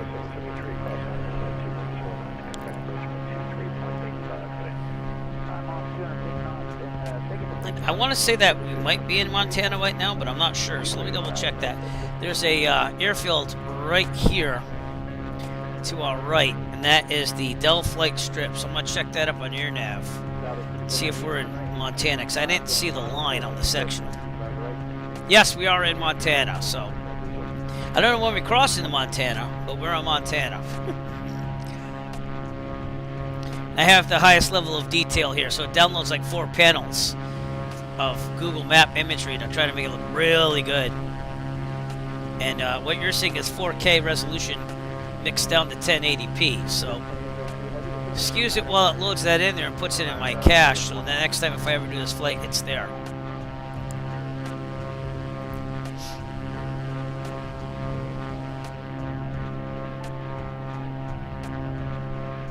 But again, Dell Flight Strip 4 Uniform 9er.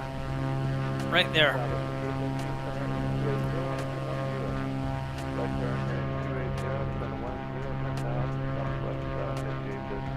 And that reservoir over there.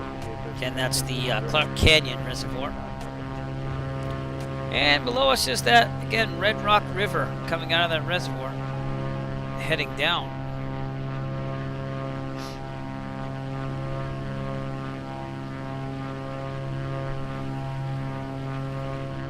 Alright, gotta go check on the fuel and stuff. And keep it on the left for a little bit, then we'll switch to right a little bit. There's that reservoir.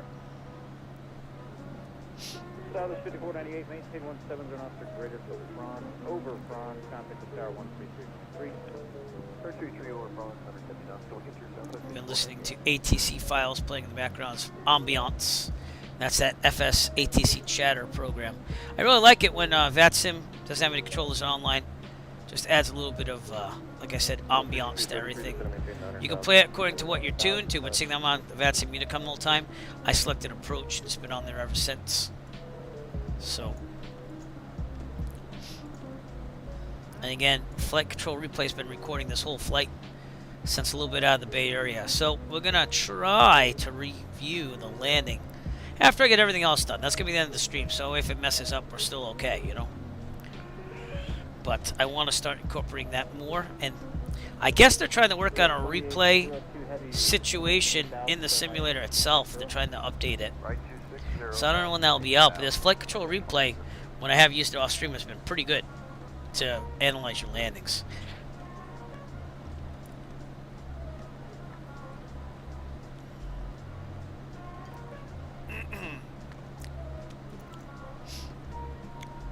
Alright, seeing that we're VFR, we can kind of head into here. Don't have to worry about approaches or anything. And this has been a beautiful flight. Sometimes a little long, but beautiful overall. 24 minutes till Bozeman.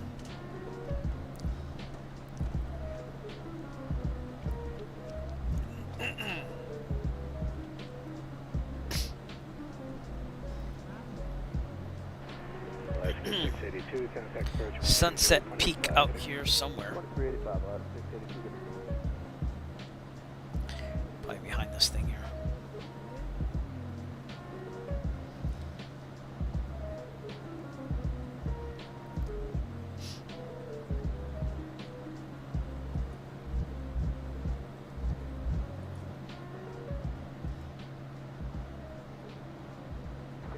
Force 210, descending via the Teller 2, we have Okay, so seeing that we're getting there, we're still 81 nautical miles out, by the way. We'll get that ATIS programmed in, and I'll pick it up when we can. 135.42. Still should be a little while till I hear it, but better that we plan for this now rather than later. It would be a Class Delta, but seeing that no one is on VATSIM, we'll take out Volanta again. Seeing that no one's online, we're going to be non-towered. We got some traffic from our north here, though. Hurts to poop. Nice name.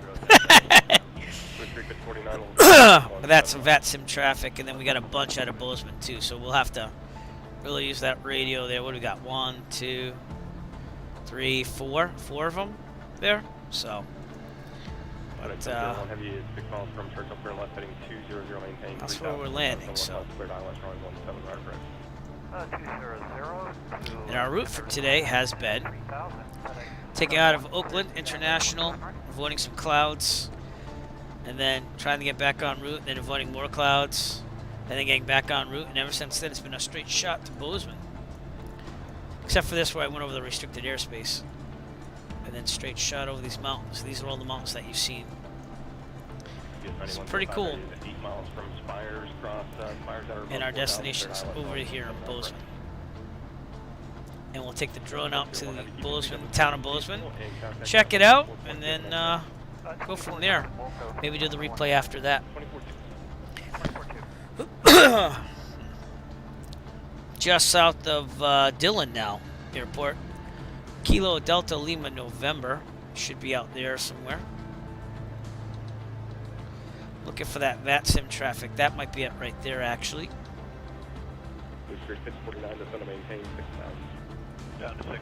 And I'm not getting any model matching problems. I updated FSLTL, and it seems like vPilot is handling things better. So I don't know. It is what it is.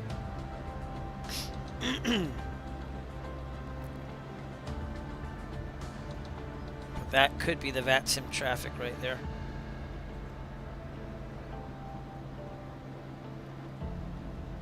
Sky was 5559, 5 miles. Sure looks like it is. 5 South 10 center approach, Nope, or it could be this over here, actually, right above us. Let's take a look up.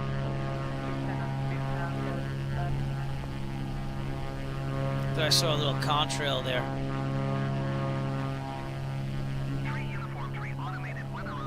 Nope, there it is. It already went by us. So it's a little delayed on Volanta, but that would be VATSIM traffic right there.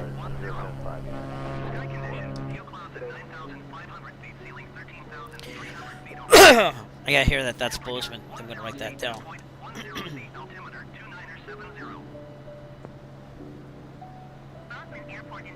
That is it. Okay. Charlie. Calm. 940 approach, runway 10.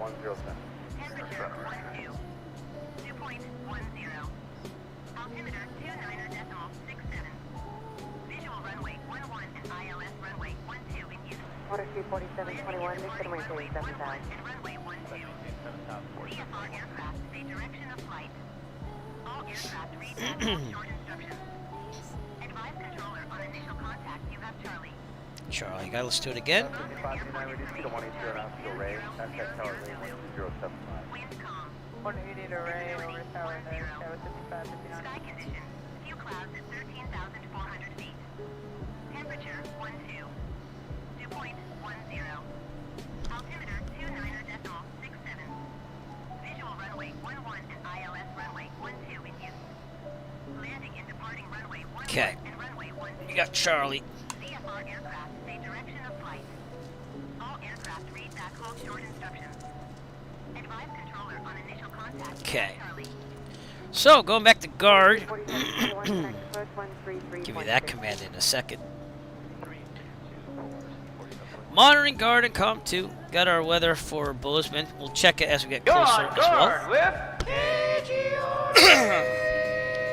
Probably another 30 nautical miles or so. We're 64 nautical miles out from Bozeman. But we're getting there. A little less snow over there. We want to switch that fuel tank now. So going to the right, we're going to boost. Going to the right, and fuel pump off. 4721, reduce speed to 180.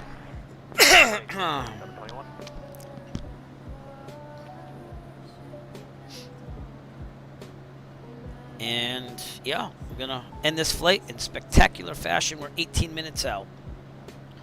Start our descent up there. We're gonna probably go runway 11 and not the grass, but the actual smaller one. Though we could change that. So let me see what's going on with this. We could do 12. Yeah, let's do 12 because it's closer to the apron for general aviation. That's where we're gonna park. So runway 12 is what we'll aim for. Check the chart supplement. 12 is a left pattern. 1496 approach, expect runway 9 left. And it's also the longest one, so we have more time to get down there. Sure. Land and hold short. Hold short point is 321. So see right there, we have to land and hold short of that. It's about 6,000 feet, but we are up in the air. Oh, pretty high. Field elevation is 4,473. So you figure 5,500-ish for pattern altitude. And that's the stuff that we figure out before we get there.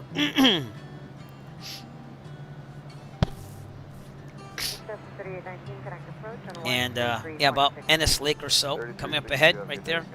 That's when we'll start really thinking about what's going on. Excuse me.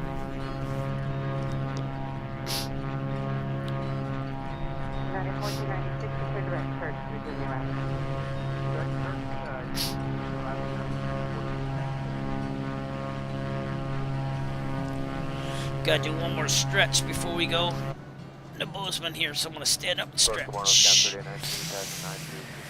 Whew.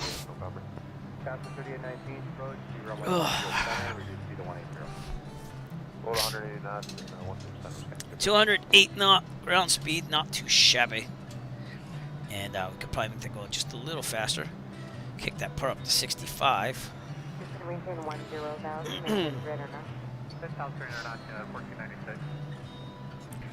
Alright, so we're gonna, for the entering from here, we could overfly the airfield at 6,500, and then we'll do a teardrop entry to a left 45 for runway 12. That's what I'm thinking.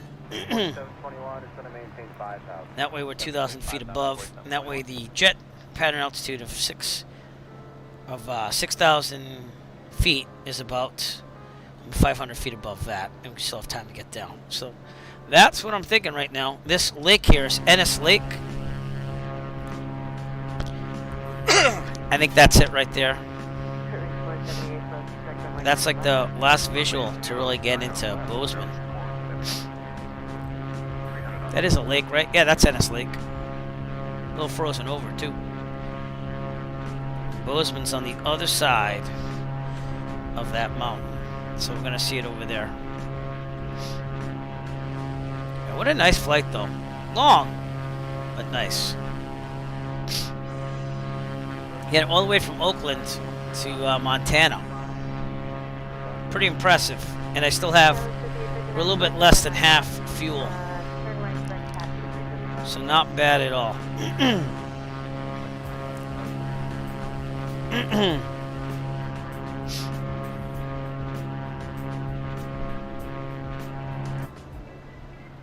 1010 centers available this morning? Unfortunately, no. Very well. Thank you. Oh, we had the Ruby River Reservoir behind us too as well. See if I can see that. Right there, it's frozen over.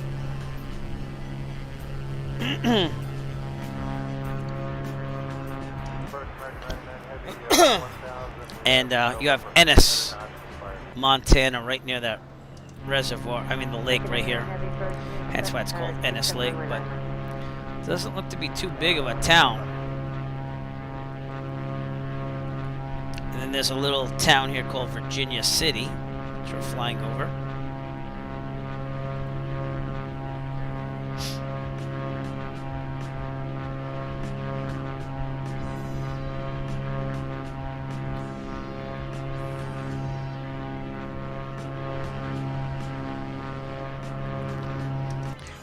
Pretty cool. We prefer a longer runway. If you could help us out with that. American 99 Heavy, Roger.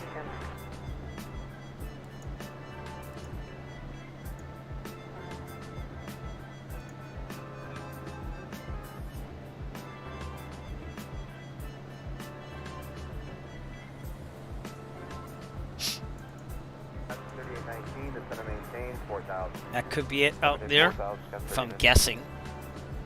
Ennis Big Sky Airport off to our right. See if we can see that.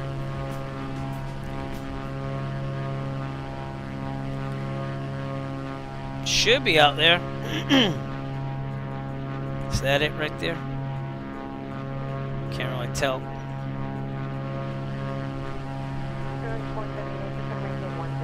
Oh, there it is. It's right there. Ennis Big Sky Airport.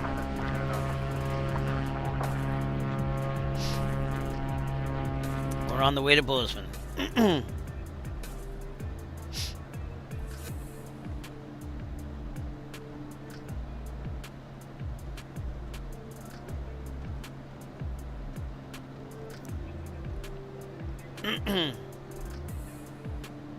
478, proceed direct Kirk and resume the arrival at Kirk. Direct to Kirk, resume the arrival at Kirk, Brewing 478.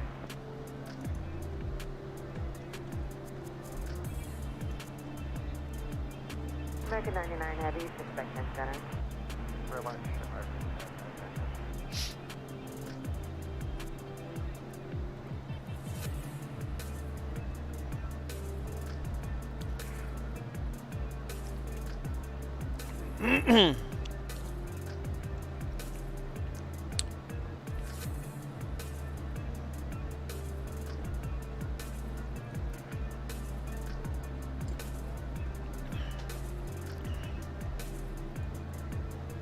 RSQ 4721, turning 360. I turn 360, 4721.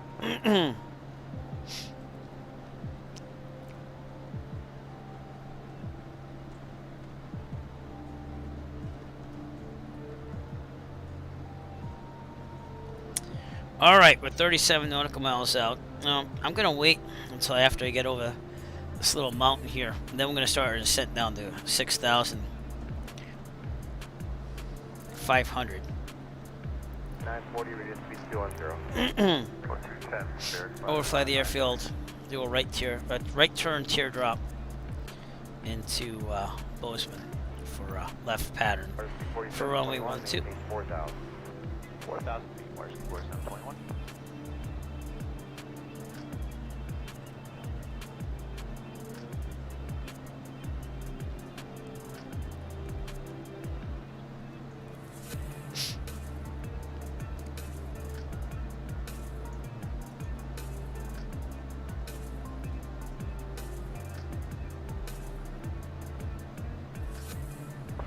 Good morning from United 463, 11.8 for 11,000 with November.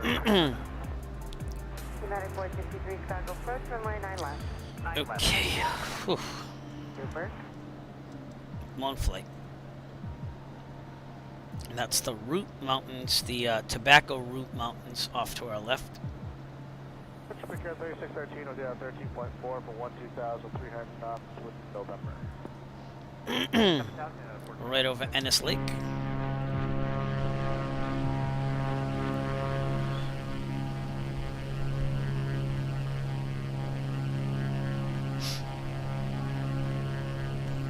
Some houses there.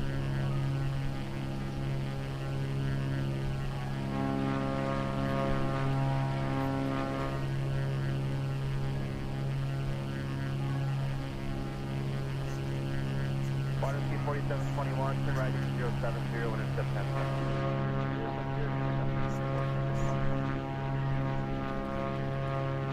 That could be Bozeman right there.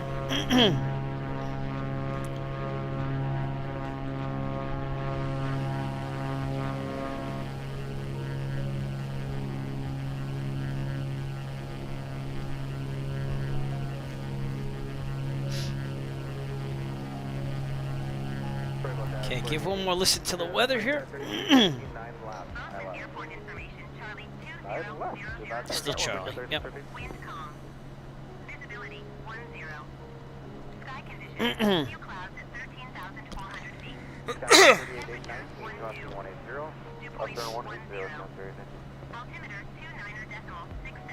Six, seven.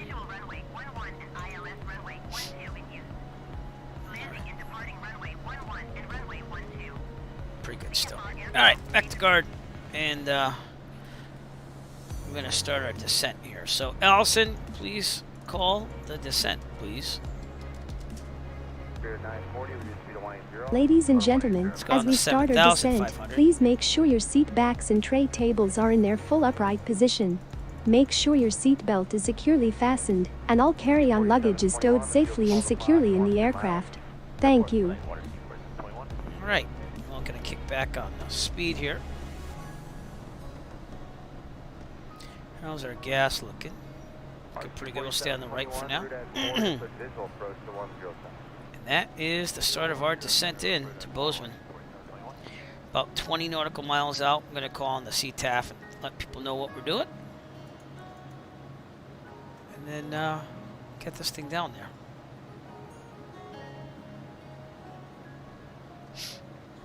Looking at the Madison River there.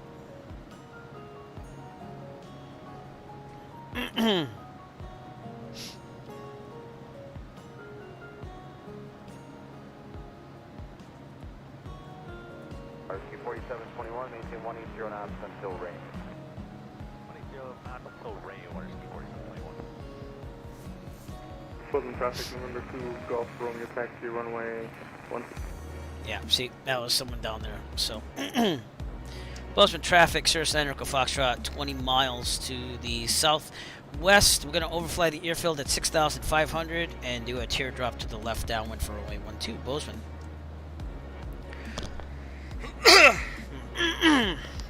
Okay, going to increase the mixture a little bit. That was 58, 59, ready 6250. Alright, let's go to tower for our background here. The destination tower. Left 1936, cross runway 1 right, turn right on Lima, hold short of Mike. Alright, quick cross 1 right on Gulf, we'll leave the right turn on Lima, hold short Mike.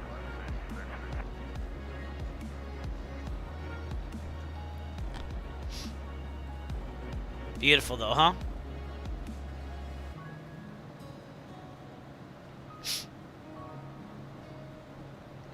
At Tower United 623, 6 out to 8 left. 623 is not cross, make sure I'm heavy departing, like straight left, clear to land, wind 260 out 13. Clear line 28 left, United 623.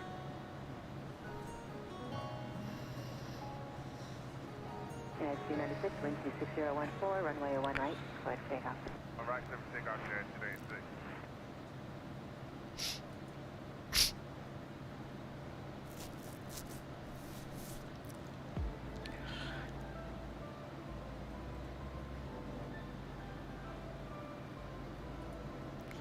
Okay. That's a nice picture, actually.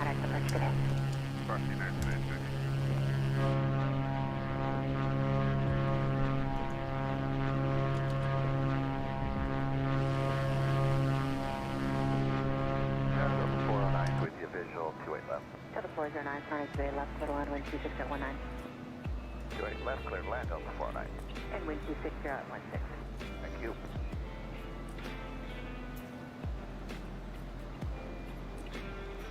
Checklist. Look at this while we're descending here.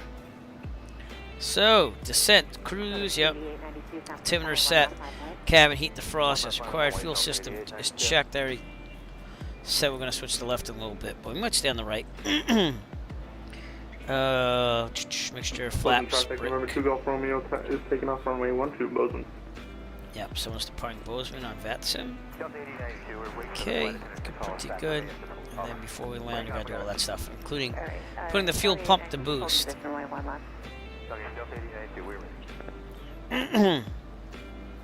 Very good. Alright, 25%, 85. I pretty much have this memorized now because I've done so much with this Bozeman right there. So we're gonna go a little slower, descend a little faster. Make this happen.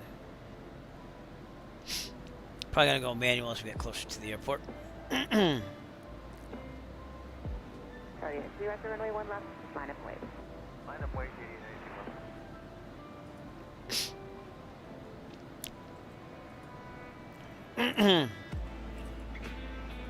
Increase the mixture just a little bit.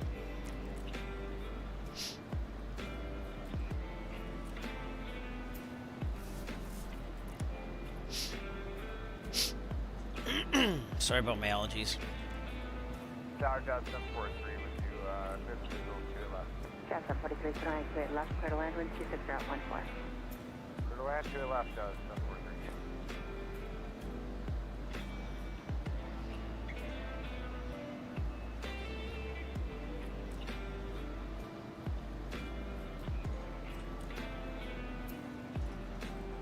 Delta 8892, financial departure. Bozeman is right down there. So again, we'll take the drone down here. This is supposedly where it all happened, where they fired off in that what used to be a nuclear arsenal silo and attracted the Vulcans to this area in Star Trek First Contact. I keep saying contact. Zefram speechless. Geordi's still kind of nervous but speechless, and we're getting down there. So.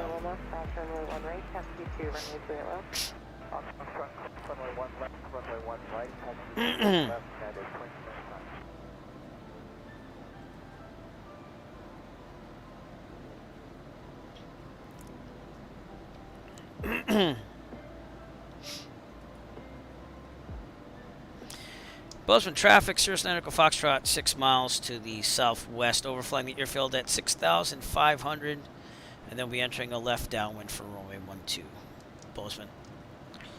Bozeman traffic, November 2 Golf Romeo is off, runway 12, departure to the south. Okay, I'm looking just in case. Got cheap with Volanta a little bit. Don't see him. So, that's why we announced that, just to make sure. 2295, good night.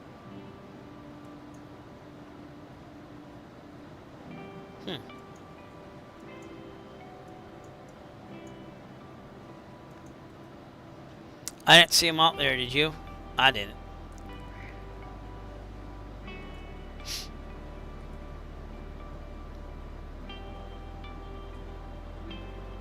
Tower American 1175, about 11 out for 285.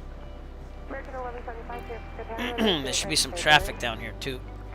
So you overfly the airfield. Oh, there they are. 1, 2. There's some FSLTL traffic with VATSIM in there. So there's 5 planes.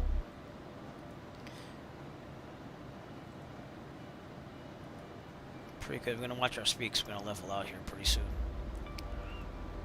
American 1269, turn left for Delta, hold short, runway 28 left. Yeah. Delta, hold short. Bozeman traffic. Cirrus Echo Foxtrot flying the airfield at 6,500. Bozeman.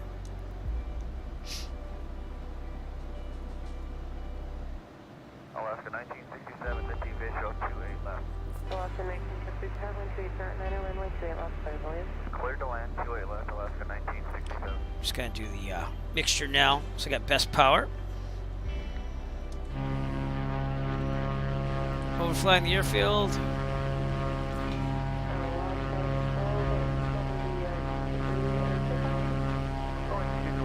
That's probably where they are. If you're on VATSIM. We're gonna park over here in the GA ramp. So that's where we're heading as soon as we land. Okay, I want to get back in the cockpit and fly this thing, but last look at Bozeman before we land. We're landing runway 12, so we're going to turn to the right and then go 45 in here to join left downwind. So, with that, autopilot off. We're going to start descending down, trimming down. And again, pattern altitude is 5,500. Gotta check on the right, make sure it's clear. It's clear, turning right. American 1269 on Delta, cross runway 28 left, 10%, but ain't no delay, traffic 2 mile final. No delay, we'll cross that 3 left at Delta. Trim down, let's go.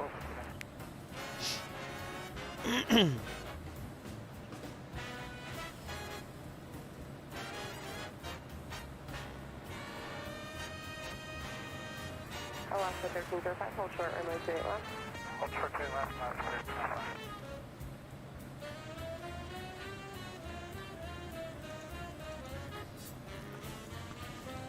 Okay, should get a visual pretty soon. Tower 11, Virgin 4, Romeo Heavy, 28 left, 8 miles. Virgin 4 and Romeo Heavy, Tower 2709, runway 28 left, clear volume. 28 left, Virgin 4 and Romeo Heavy.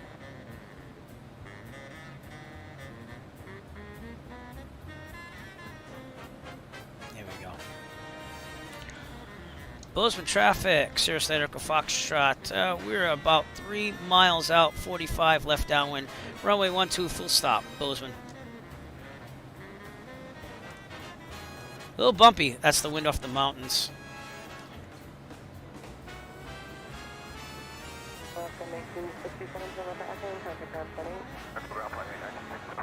Clear on that side, looking good. Gotta turn downwind pretty soon. Looking pretty decent. 250% flaps. Parallel to the numbers. You gotta be at 119 for that though. There we go. Looks like a pretty good downwind. Bozeman traffic, Cirrus Echo Foxtrot, left downwind, runway 12, Bozeman. Very good.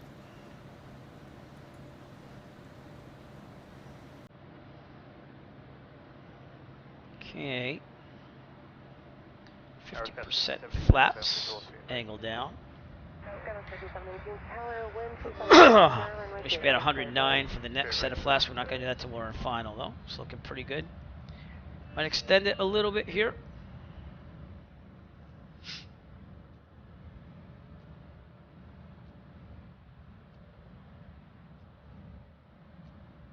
Tower United 351. Probably turn somewhere out here. Base. Tower 127.011, runway 28 right, clear to land. 28 right, clear to land, United 351.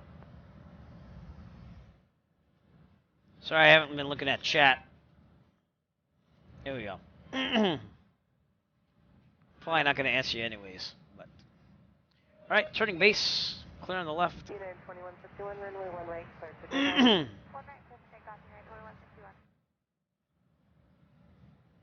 Kind of high here.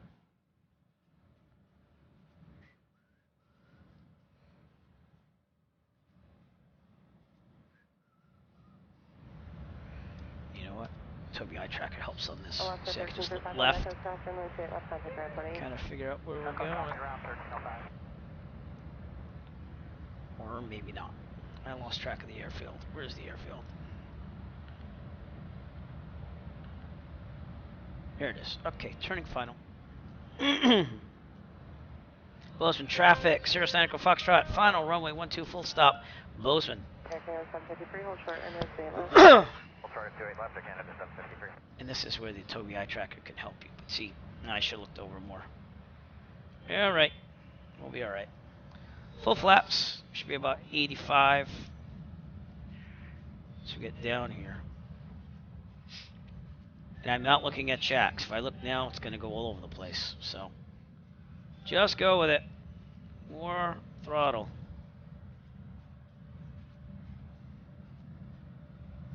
Sorry, not 1604, do you have 28 left? United 1604, Tower 127.012, runway 28 left, clear to land. Okay, still we're very low, but we'll get there.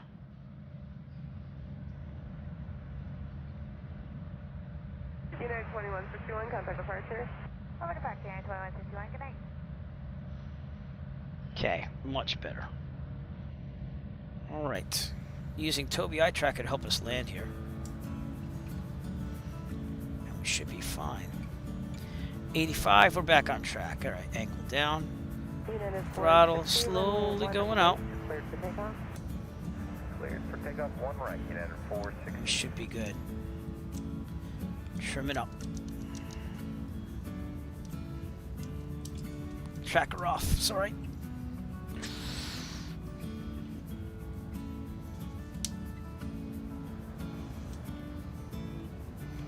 Get in the middle. Get in the middle.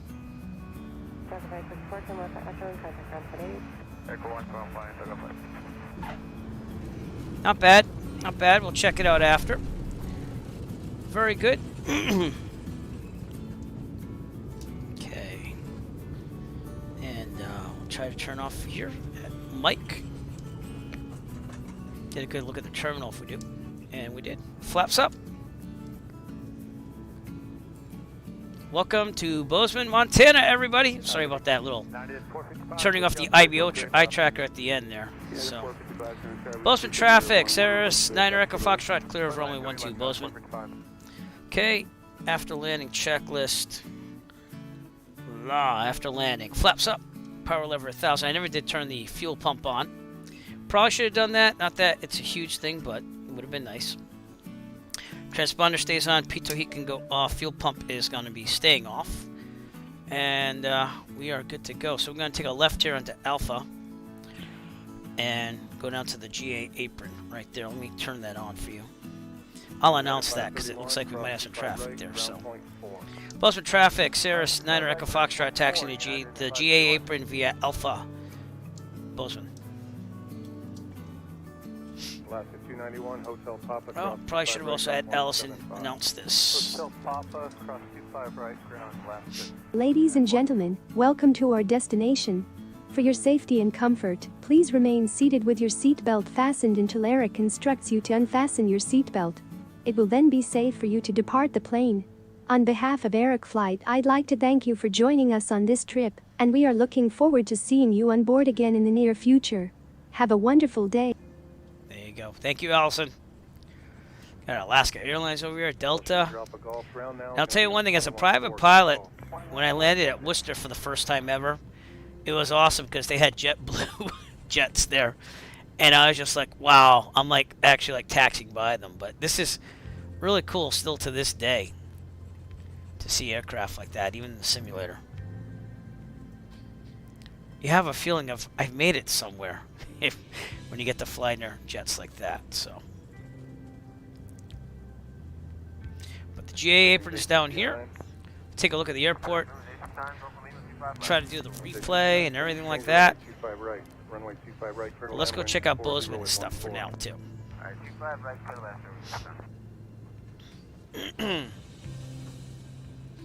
Pretty cool, huh? Bozeman, Montana. Room's 869, slow as practical. Seem to have maybe a marshal there, so we'll see. I'm gonna go to the right here, and we'll see if he's guiding me in or not. I do not know. I don't think so. Either way, we'll turn it off here.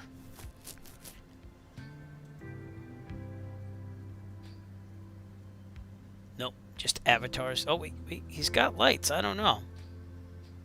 Shall we try parking in front of him? Let's do that. Okay, twist around this way. Emirates 37 Victor Super, cross runway 25 left, turn left on Alpha. See if he's out here for me, and if not, then we'll do something else. Oh, he's there for me. Okay, cool. Yes.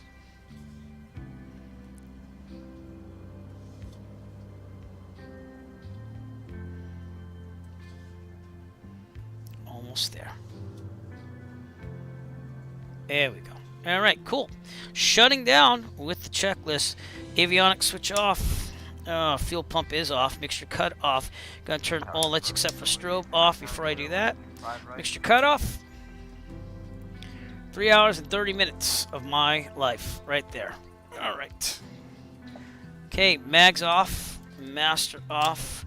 Strobes, lights off. Parking brake on. And welcome to Bozeman, Montana. Let's start by stepping out of the plane. There's 9 Echo Foxtrot.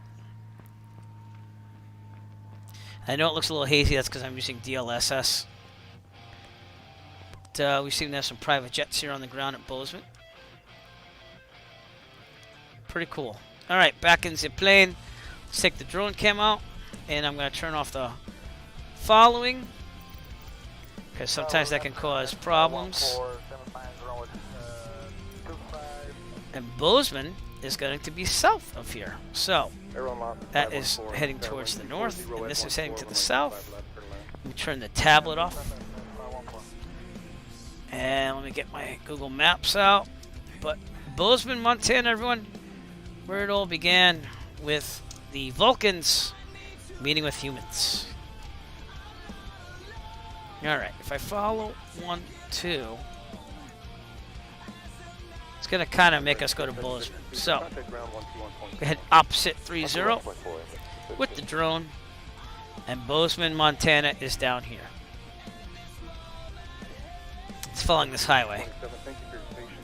I shall also turn off the ATC chatter because the avionics are off. Alright. Bozeman, Montana, right here, everyone. Again, just another town in America. I wonder where the Vulcans would have landed around here. Probably on the outskirts, I would think. Maybe that little plateau. Who knows? But Bozeman, Montana. Seem to have a school here, too. What school is that? No, it's not loading. Well, some school. More state. Wait. Montana State College. So that's what you're seeing there. Bozeman, Montana. All right. Well, anyways, we're going to try this now. Hey, there's more of the college here. This is the whole campus, actually.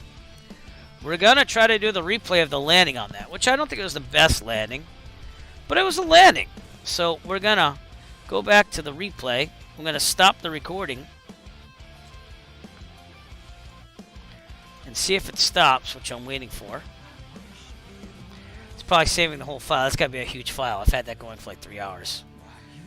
And we'll see if we can relive the landing here on replay. It's still saving stuff. There we go. Now I gotta load. So see, this is what I'm doing. I'm gonna load a flight. And that would be today, 417. That's from the other day. So you can save it as files. It is the user plane. Add to the list. And we're gonna load that. So let me tool this off screen. Load replay. Okay. And what I'm gonna do is I'm gonna make it go. It's probably gonna shift me back to Oakland. But if it messes up, we're okay still. Oh. Avionic's rough. Oh, the battery. Okay, there you go. So if it shifts me to Oakland at first, that's fine. It's still loading the whole thing. That's a huge replay file. And we'll see if we can see the landing. Maybe even the takeoff. No, I didn't do the takeoff from Oakland. That's right. But it might transport us. There we go. All right, so we're replaying right now. You see what we're doing? That's us overflying Bozeman. All right, and let's play it from here. And you can do any view you want. And it replays it. I can fast forward. Okay, so that's us going down on the 45, I believe.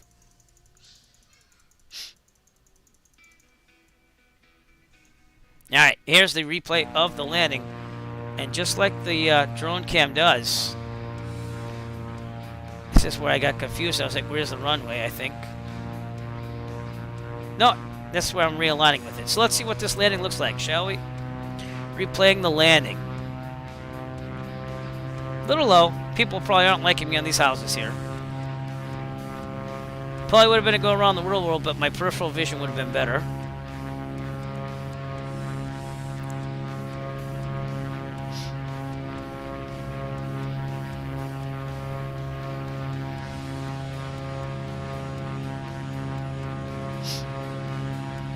There you go. Looks pretty good. Not bad after that. We get it all situated. And you can do it from in the cockpit too. But we already saw that, so we're going to do this with the drone cam. Actually, that's the outside view. Let's do the drone cam. Drone cam.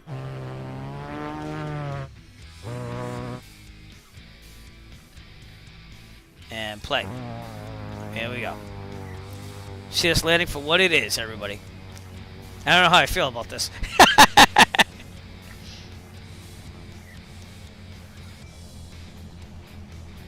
Yeah, that's way too low. I would have liked to have been higher on that one. I got a little nervous at the end, won't lie. That's why I put that little throttle in there. Not the best landing, but good enough to get down. Probably would have been a go around in real life. And then we're heading to the right here. There we go. But pretty cool on the replay. For now on, I got to worry less about like how I'm seeing things and just worry about the landing. Alright, pretty cool. Replay! What I have to do now, seeing that I know that this works, I have to put a little replay button graphic there. So we're going to get one of those on the stream too as well. But that's it. That's us over there. Alright, so that wasn't the most terrible landing, but it wasn't the best. Push stop, go back to control the airplane. And I'm going to go all the way to the end of the file, then take control. Yep, and then it thinks that you flew again. That's the only problem with the replay system. So anyways, from Bozeman, we are going to leave you. We're going to rate someone. Wait a minute. Oh, don't replay everything. Wait a minute. We teleported back to the beginning. Give me a second. Uh-oh. Yep. Well, that's what happened. So anyways, I'm glad I did that. From Bozeman, Montana, where we were, we're going to leave you. No wonder why Geordi's so scared. We're going to leave you. We're going to rate someone, so stay tuned. I'm going to go to the end screen. Thanks to everyone for coming out today. Good fixins. God, Jeff, thanks for coming out. Thanks to Digi Driver. Anyone else that was watching, thank you so much. We're going to end stream because I didn't crash that. That was me trying to take the complaint over from the replay. And I will see you soon. Have a good day.